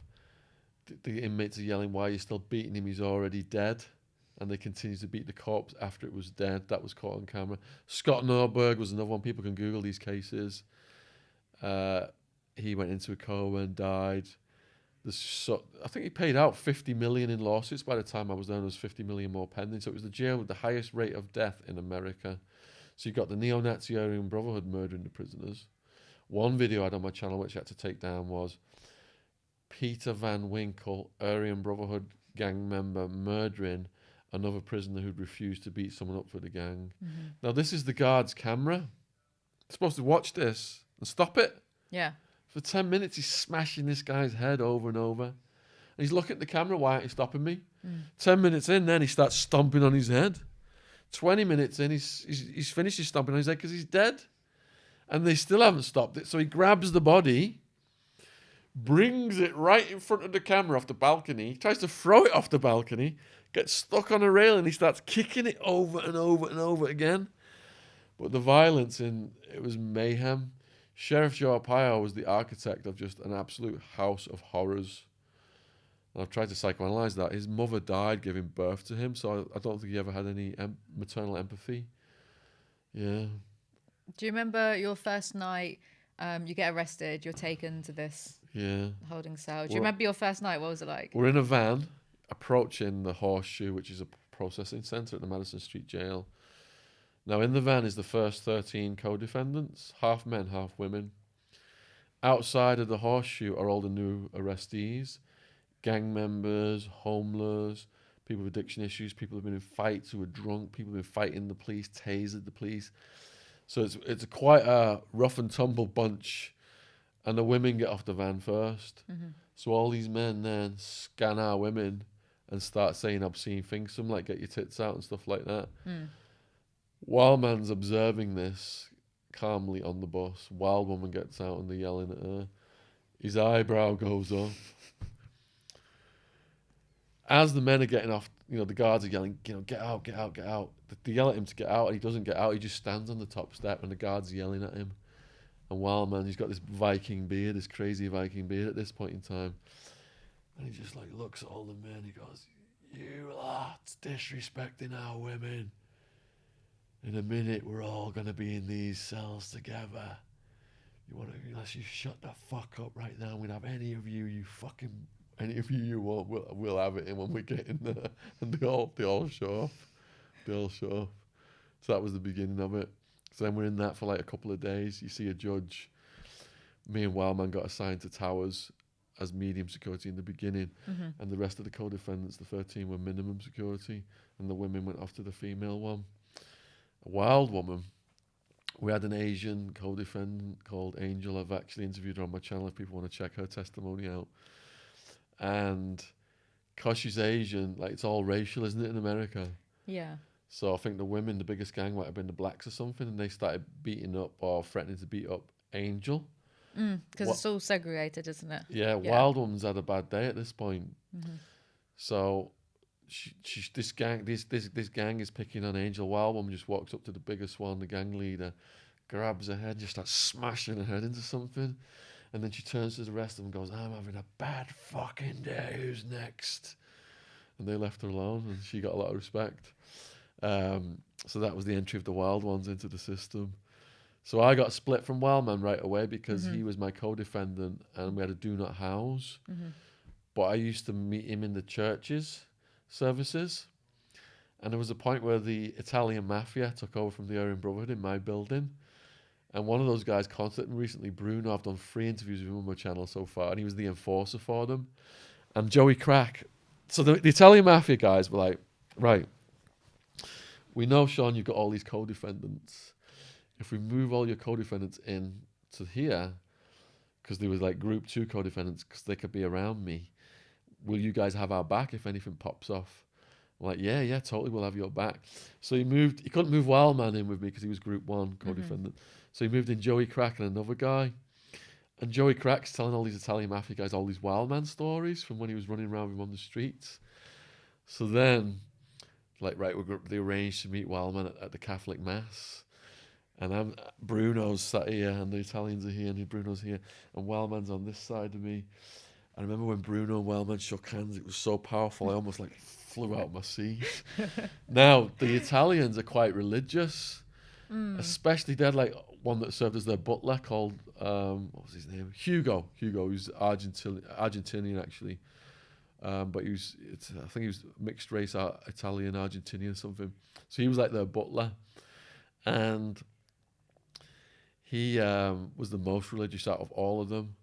So the priest was old, he must have been about 70. And he's telling the congregation about how his mum is ill and in hospital and to pray for her. So at the front, you got the most religious prisoners. They got Jesus and Mary tattoos and stuff. And we're all in the back rows. And Wildman can't whisper. He's so loud. He's always getting told off. And the religious ones are getting pissed off because Wildman's so loud. They're like, "It's disrespectful, shut up." And even some of the Italians, because Wildman was laughing. He was like, "How old's his fucking mum? Look at him. He's in his 70s. She must be about ready. She's got to be about ready to kick the bucket now anyway, for fuck's sake." And, that'd make me laugh too if I was there. yeah. And people like, shh. So the priest goes row to row handing out the communion. And he comes to our row. And all the Italians get the communion. They're doing all this. And Wildman gets the communion. And as the priest turns around to go away, Wildman spits the communion in his mouth, slaps it on his eye like he's got a pirate patch, and goes, again, ha. My voice is going, but it's ha. Everybody look at me. And the religious ones are like, "Oh man, this is so disrespectful." And Wildman's, he's like, "You're all sinners. You're all in here because you're sinners. Don't give me that shit." He's just calling them all out. And the Italians have been crying, like when this priest's been talking about his dying mum. Half the Italians by now are in tears, and Wildman's doing his pirate patch thing. So Wildman then takes the community off his eye and launches it at the priest. And he's so powerful. I mean, this is like this little wafer thing, but he manages to get it airborne. And it's like the whole room now is watching this communion wafer skim the ceiling, hit the priest walking back to the front. It hits the priest in the back and falls on the floor. And Hugo just jumps out of his seat, and he's so outraged by this behaviour and runs and grabs the communion before the priest can see it and hides it. Yeah. But that's how they met. So Bruno was like, yeah, Wildman was a maniac, and everybody was in awe and everybody respected him. Yeah, which that helped you at the time, didn't it? Yeah, he was kind a of force had of his nature. people they didn't mess with you because they knew how close you were. Well, I got sweated about my charges as soon as I went in. It's called a charge check. Yeah. So the ABs come up to you, the Aryan Brotherhood, the skinheads, and take you into a cell, and they want to know what you're charged with. So I didn't understand it because it's like conspiracy, crime syndicate, criminal enterprise. I had no idea what all that shit meant. So I said to them, look, I don't know what my charges mean. Then they got me up against the wall, about to beat me up.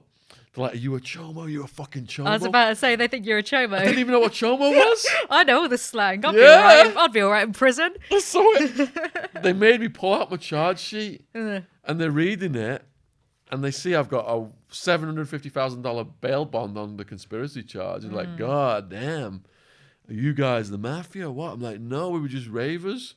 He's like, yeah, right. They were like, you fucking killed and all this shit. I said, look, we were just throwing rays, but you know, Wildman, my main guy, is over in this other tower. He's a big psychopath, blah blah blah. And then they start thinking I'm making this up about him. And they're like, yeah, we'll find out if you've got someone over there. And they did find out, and yeah, I didn't get sweated after that. Yeah, we should explain for the audience just how much of it's almost like such a dirty word to be called a chomo or a child molester in prison, because that's one of the easiest ways to get yourself targeted, isn't it? If people find out that. If you have got any whiff of that, there's no mercy. But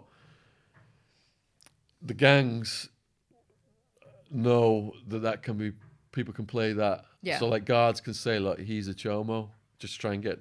Sure. So there's a thing where you got to produce your paperwork. And the fact that some guards would say that just because they don't like a prisoner. Or guards would know people are sex offenders and snitch them out because they hate sex offenders too. Yeah.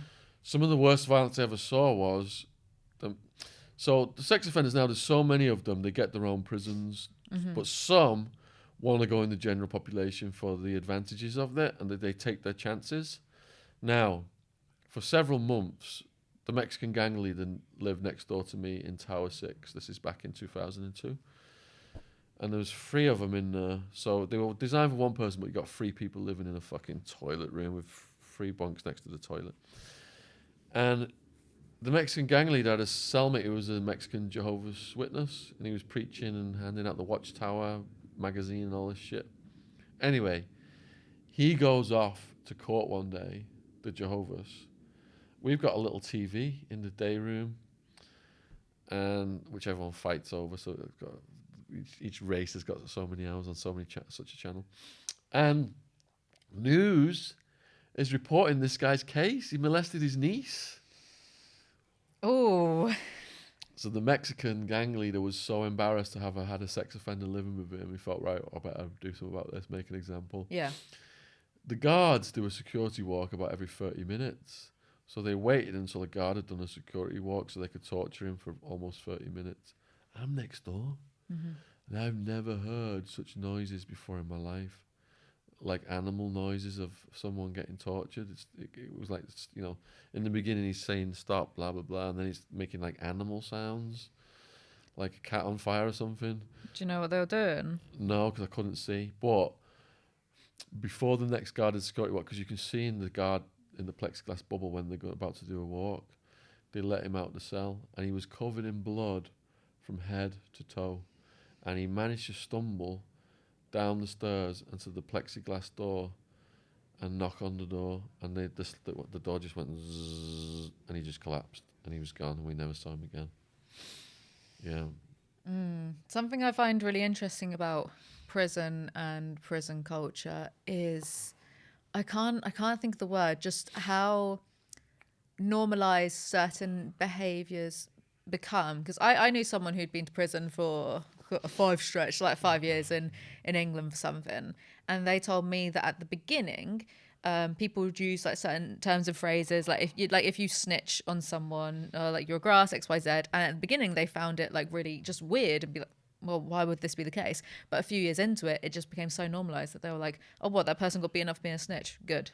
Yeah, if you don't adapt Interesting. fast, you're going to get singled out.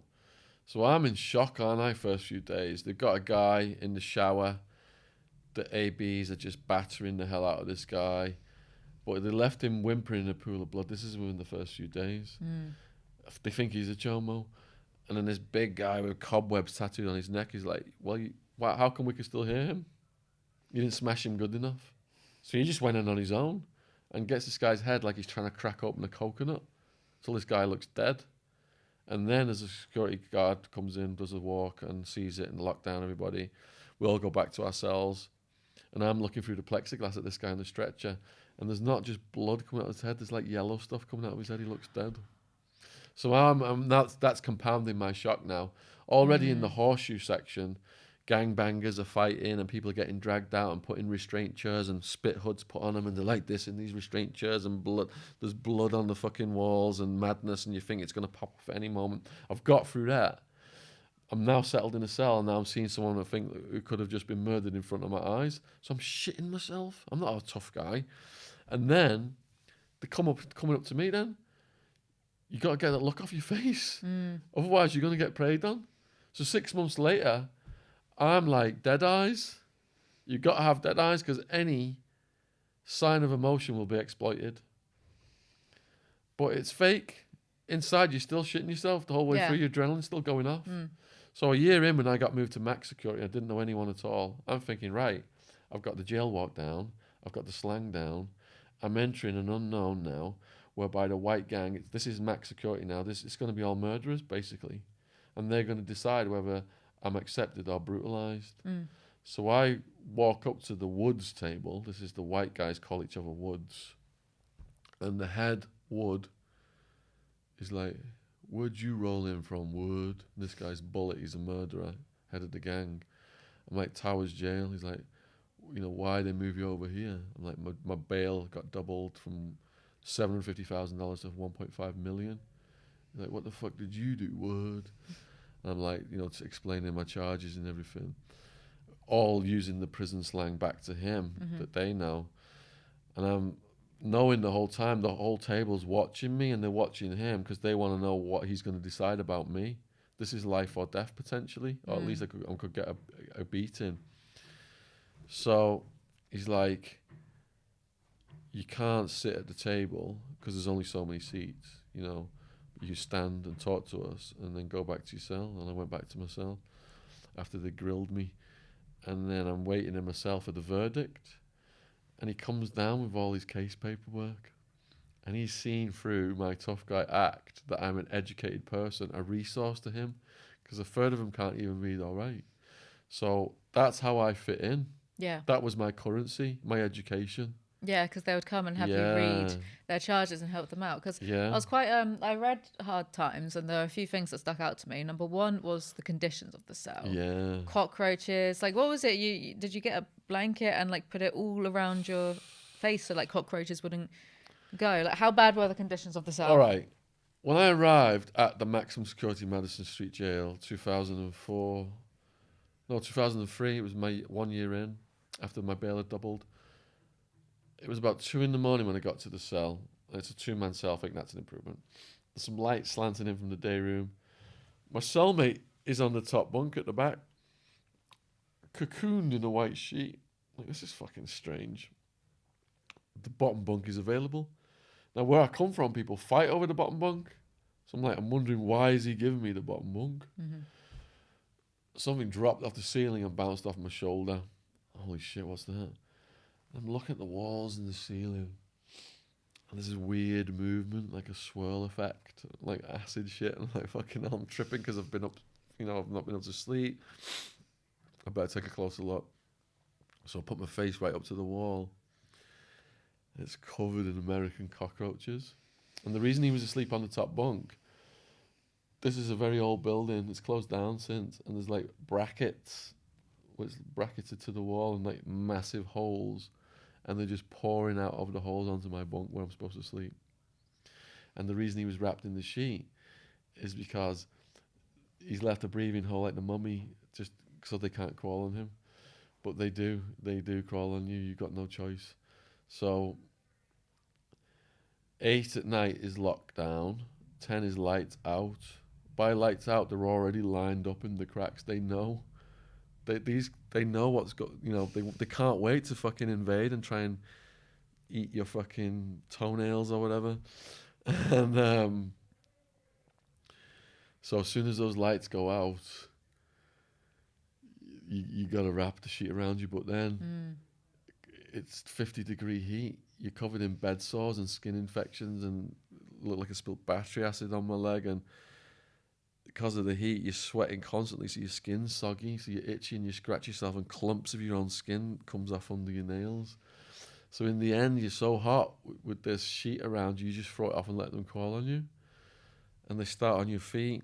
I mean, to this day, I've had, girlfriend tickles my hands, and I'm like that. Because so many nights they come in and tickles my hand and throw them off me. But the favourite, they get on your face, mouth, nose. The favourite place of all is going in your ears to eat your earwax. Oh my God. Like honey to them. And then I had the neighbour who was asthmatic, wakes up one morning out of breath, grabs his inhaler, launches a cockroach inside himself. Freaking out, saying he can feel it move around, and he's throwing up, trying to get it out, and he can't get it out. Oh my God. And then in the day room, even the day there's so many, the prisoners are doing cockroach races, gambling on the winner.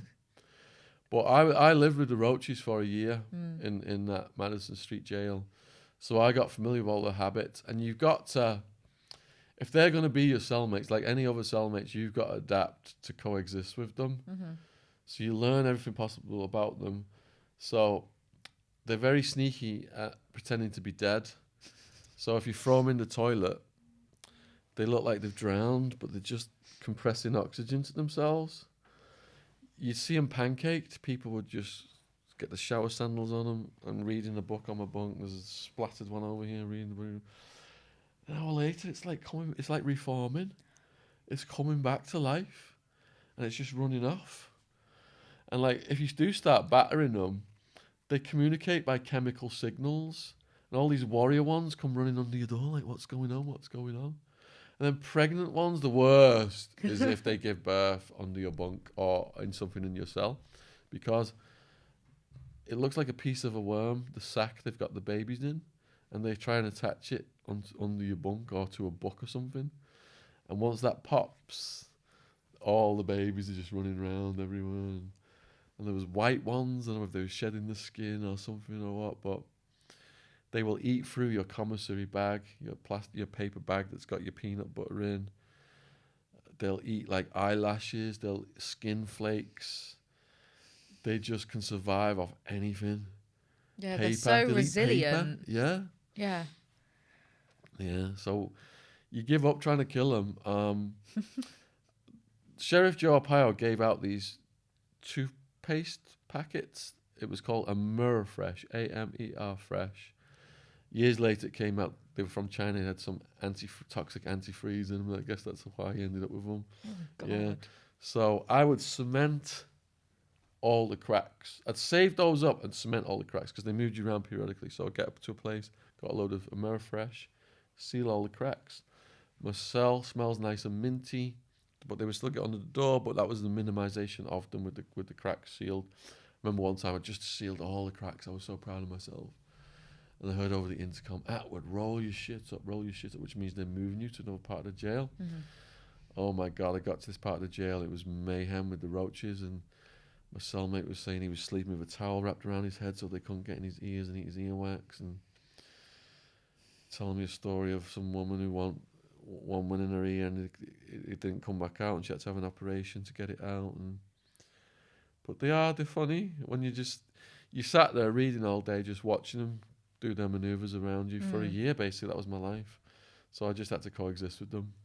Yeah, and become a cockroach expert. Become a cockroach expert, yeah. It was the spiders that did the most damage, the brown recluse. Oh god, I didn't even think of Yeah. spiders. I just thought I guess mentioned behind the camera, his eyes went wide. Even when you're not in jail, if you pull over on a road in Arizona, you'll see a little sign saying, do not go beyond this sign due to the dangerous insects. Scorpions, rattlesnakes, spiders, they've got everything that will kill you. And they got this thing called a brown recluse, and it comes out at night looking for food. And you just roll around in your sleep and you touch it and wake up with little pinpricks. And you might not think too much about that. But in the following days, then the pus starts to come out and the venom eats into your flesh, down to the bone on some occasions, and causes what's called a volcano lesion. Now, the policy of the guards was, we don't treat insect bites. So we would show the guards these prisoners and say, this guy's got to see a doctor, please take him to medical. Policy of the jail not to treat insect bites. You put yourself in here, you deal with it. So there was a guy called Alejandro. He was a teenager who'd been in a drive-by shooting, and he'd shot a load of people, and every night he was looking at the headline news in case one of them died. One of the bullets went through a girl and took a nipple off. Yeah, so if any of these kids died, he was up for the death penalty. Got all these street gangs in America, all these rivalries, all these kids doing this crazy shit. So every night he'd come out and look and see if one had died, and he was so big. He was like one of the biggest inmates I ever come across. And the bunks are only so big, so his flab is going to be rolling up and down the walls all night long, and the spiders are coming out. He was so big. They had a meeting. His race had a meeting as to what to do with him because he was sweating. He was so sweaty. Whether the decision was, are we going to just beat him up and get rid of him? Or what they ended up doing was they allowed him to stay, provided he took a shower every so many hours, and coated his body in baby powder afterwards. Oh my god. Yeah, so ultimately, Alejandro, with him being so big, he got bit on his back, and it looked like a baseball of yellow plasma was trying to spew out of his back. So day after day after day, we are asking the guards to take him to medical. Policy of the jail, not treat insect bites. Blah, blah. So in the end, we decided to do something about it. Now, there was a white guy from Russia who was my chess companion. He was one of the only guys I ever saw call the Aryan Brotherhood guys out. He's like, you guys are fucking addicted to this crystal meth. The Yankees, the dope is sucking the Yankees' brains out. And he was funny. So he's like, I'm going to be the doctor. Mm-hmm. I've dressed wounds. I've been in the military. I've dressed wounds. I was the toilet paper guy, and we had big guys arm lock Alejandro in the day room and hold him. So the Russian's like massaging this wound, and all this pus is running down his back, and I'm mopping it up with the toilet paper. And Alejandro's got 5 minutes in, he's got like sweat dripping off his chin, dripping off his ears, and he's like jerking us around the room. He's so big, and we need more guys to hold him. And in the end, when all the pus was out, what the Russian guy did was he put salt on the wound to reduce the bacteria. Yeah. I think Alejandro eventually ended up in a cell with Wildman and Joey Crack. Yeah, Wildman and Alejandro and Joey Crack, what a combination of people. And Joey Crack told me that Wildman was, he had a picture of Wildwoman under his bunk, and all night long he'd be like tapping 666. 666 on the picture, and then he'd get these old grapefruits and just mash all these grapefruits on the floor so it was like really slippery.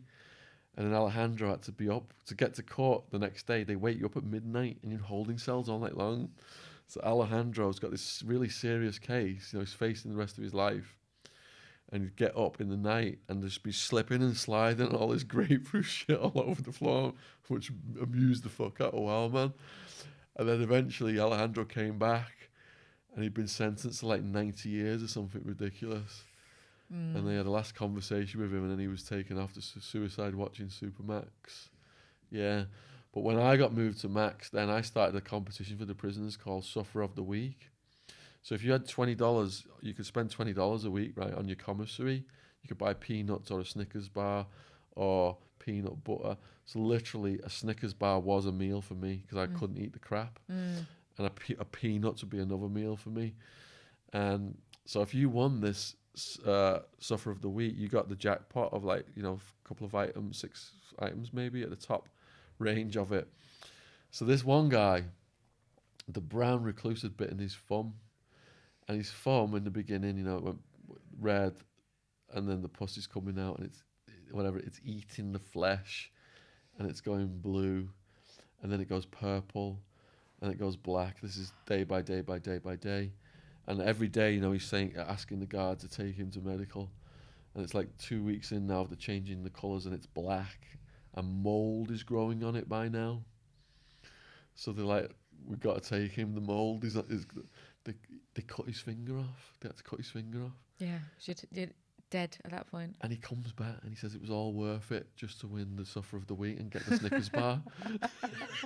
A fun for a Snickers bar. This is how hungry people are. People are killing each other over food that's dropped on the floor. They're picking up and eating it.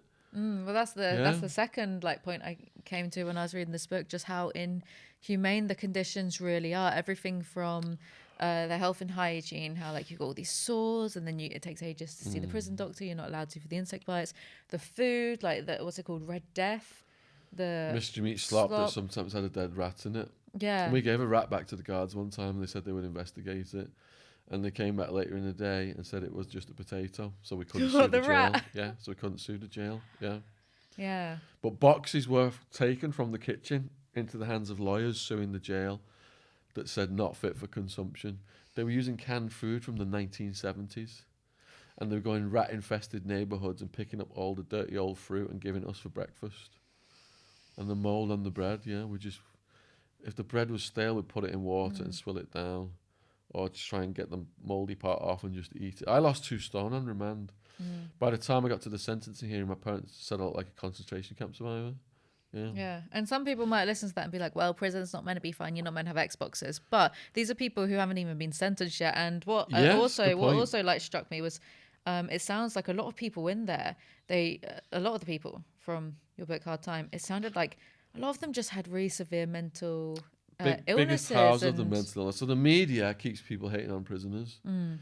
They're paedophiles, they're murderers, they're serial killers. That's all you hear in the media. And on the other side, the media says they got PlayStations, they got gourmet food, they got luxuries. They got plasma TVs whilst you're slaving away and you haven't got one, yeah. So in my second year, when I was the genesis of the blog, I said to the guard, how do you guys get away with all this shit? Dead rats in the food, roaches all over us at night, guards murdering mentally prisoners. And the guard said the world has no idea what's going on in here, and the public doesn't give a shit about prisoners. So I thought, right, this has got to change. So with a tiny little pencil sharpened on the door, I started writing everything down. And my aunt, who came and visited me in Max, I released it to her through the visitation officers. She smuggled them out, typed them up, and that's how my blog, John's Jail Journal, started in 2004, I think. So people can go back and actually read most of my incarceration documented real time in my online journal, all time stamped. Yeah, but it's sad. My heart opened to the suffering of human beings going through addiction issues and victims of paedophiles, because I would say that the root cause of crime, the majority of it is childhood trauma, and the majority of that is paedophilia. So when these paedophiles come in and it's kill on sight, I understand now why, because a lot of the fellas, they're not putting it out there on Front Street that this has happened to them, but they have been victims of child abuse in one way or the other. And even now with my true crime podcast, it's a reoccurring theme that if you're a man who's an armed robber, for example, how did you get there? Abused as a kid, didn't get the tools to deal with it, got onto weed in the beginning or some other drug to self-medicate, and then stepped up to harder and harder drugs, got addicted to crack, had to finance that. Next thing, I've got a gun, I'm doing fucking armed robberies. And for the women, it's either sex work or shoplifting, stuff like that. Exactly the same. We see it. The men go into the dealing and the more violent crime, and the women go into the sex work and the pickpocketing and the shoplifting. Yeah, it's really sad because no one's ever give these people the tools to help them with the trauma of these fucking beasts doing these things to them. I interviewed a guy at the weekend. It was horrible. This guy, I don't know if you saw that Netflix thing, Abducted in Plain Sight, where the predator seduces the parents as well. This predator. How did he do it? Because I've seen one where it was like this. He kept telling this girl that she was going to get abducted by aliens. That's it. Is that the one? Yeah. Yeah. Yeah. That was it. This guy I interviewed at the Shocking. weekend, same thing. He seduced the parents, and it got to the point where the police were involved, but he was told that it was his fault because he'd brought this person into the family, and then he told the predator, and the predator said, "Yeah, you can't say that. You got to tell him you've made it all up." It could have been stopped. He felt so bad that his mum's new boyfriend had blamed him. You introduced this guy to us. This is your friend. He felt so bad. He told them all he'd made it all up, so it continued for years. And then obviously he's going to get into depression and drug use. Yeah, and it sounds like in the place that you were in for a year and a half, almost 2 years, it sounds like a lot of people, once they might get jailed for, let's say, a petty drug crime, like maybe dealing weed, because in America that's a huge deal. Possession of weed. Yeah, possession of weed. I saw just possession. black kids and Mexican kids getting 2 to 5 years for a joint of weed. Well, there you because go. they had prior felony convictions. At the peak of the war on drugs, you got 1 million arrests a year for weed possession. How hard is it to arrest someone with weed? It's easy. If you've got to fill your private prison $60,000 a year of taxpayers' money, lowest hanging fruit is drug users, and the most consumed drug in the world is weed. Yeah, and if they're doing something like that petty, and then they're in this place where it's vile conditions, they're being treated, there's like such ultra violence going on all around them, you would start to get radicalized, and then it's just like this cycle that would be hard to break out of. You go from being a pothead to come into that jail, and you come out a skinhead, neo-Nazi, heroin addict with a criminal record and swastikas and Hitler tattooed on yourself. How on earth are you going to get a job like that? Yeah. They give you $50 on the gate and say, have a nice day. They know as soon as that's spent, you're going to come right back. And that's what keeps these private prisons in business. And that's just one. There's hundreds of parasitic entities profiting from this. Prison guards unions, razor wire manufacturers, there's telephone contractors, there's hundreds of them. It's big money. And our politicians are in on it, and they're scum. Has that improved at all since your incarceration? Do you know? Or No, because it's spreading all over the world. Now England has got the highest incarceration rate in Europe. The American public have got so sick of it, they have lobbied at the state level to legalise and decriminalise weed. That is not the government, that's the people. They're sick of their kids getting pulled over and them ending up in a jail like that. Or the police taking the parents' car under civil asset forfeiture laws. Teenage kids driving a car with weed in it. Gone. Car's gone to the police department. They take it. So it's gone to such an extreme. There's been a backlash by the public, but the US federal government has maintained weed as a Schedule 1 substance more harmful than crystal meth, with no medicinal value whatsoever. Because that's where the corporations want it to be. a little bit of cannabis. Yeah. Yeah, it's. I mean, the whole war on drugs thing is quite farcical anyway, because you've just created a bigger issue than there was by, taking some kids who smoke a joint, putting them in the slammer, and then they come out hardened criminals. It's an economic equation as well. So I've written 5 books about Pablo Escobar. He could source a kilo of coca paste from Peru or Bolivia for $60. In the 1970s, it was going for $60,000 a kilo. Doesn't matter if you're Escobar, Chapo, Cali Cartel. With that profit margin, someone else is always going to step in. So drug laws have made worthless plants more valuable than gold, which has been the biggest profit opportunity in the history of the world for organised crime to flood the entire world with drugs. So everything from the majority of knife crime in London to hundreds of thousands dead in Mexico is a consequence of people competing for the black market profits created by drug laws. And the government knows that because they did it with alcohol. And they stopped it after 10 years because Al Capone was running around with his machine gun crew. And alcohol, the concentration, liquor was the most profit worthy. So that was what was mass manufactured. And they stopped it. They said prohibition has not worked. They've seen the same thing happen with drugs, fentanyl. I interviewed a psychiatrist out of Canada. He said, I wish we could go back to the good old days of heroin. Because fentanyl's so... Yeah. So they've seen every year it gets worse, it gets cheaper, it gets stronger. But they've not stopped it because they're profiting from it. Young people taking drugs are suckers they can put in private prisons and make tens of billions a year off. Clients for life. You've even got companies investing in music whereby those musicians are saying to young people, you know, deal drugs, kill cops, and that kind of shit. They're investing in the music that's making that and investing in the private prisons to house those kids in when they get arrested at the same time. That's how evil the NWO, Ikean cabal. Well, on that note, unfortunately, we have actually ran out of time. Oh shit! Okay. We've actually ran out of time, and Oh my god, it's 5. Yep, we didn't fast. even get to any of the other stuff. So dare I ask, can you come back for a part 2? Of course, Alizee, I would love that. Yes. Yes, and you can check out Shaun's channel. I mean, just type Shaun Attwood into YouTube. Perhaps Alizee will put the link in the description box. I absolutely will. Absolutely will. But is there Thank anything else that you'd like to? All my socials are just under my name, Shaun, Shaun, Attwood, Attwood. I've written 15 books of my own, all available worldwide on Amazon. The audiobooks are doing really well. Plus, I've published a lot of books for fellas getting out of prison, about 20 plus books as well. They're all out on Amazon under my company, Gadfly Press. So, yeah, if you're out there, if you enjoyed this, let us know. And if you've got an amazing story, contact us. Yeah, absolutely. I'm crime hearing about stories it. we want. More crime stories. Yes. More crime stories, more ex-cons. I love it. Dark, harrowing encounters. Just a morbid curiosity. Yes. It's interesting, isn't it? Yeah. It's very interesting. Thank you so much for coming on. Cool. Hope to see you Cheers. again for a part 2, maybe a part 3. Who knows? You've got so many stories. It's Catch up with great. True Geordie at that rate.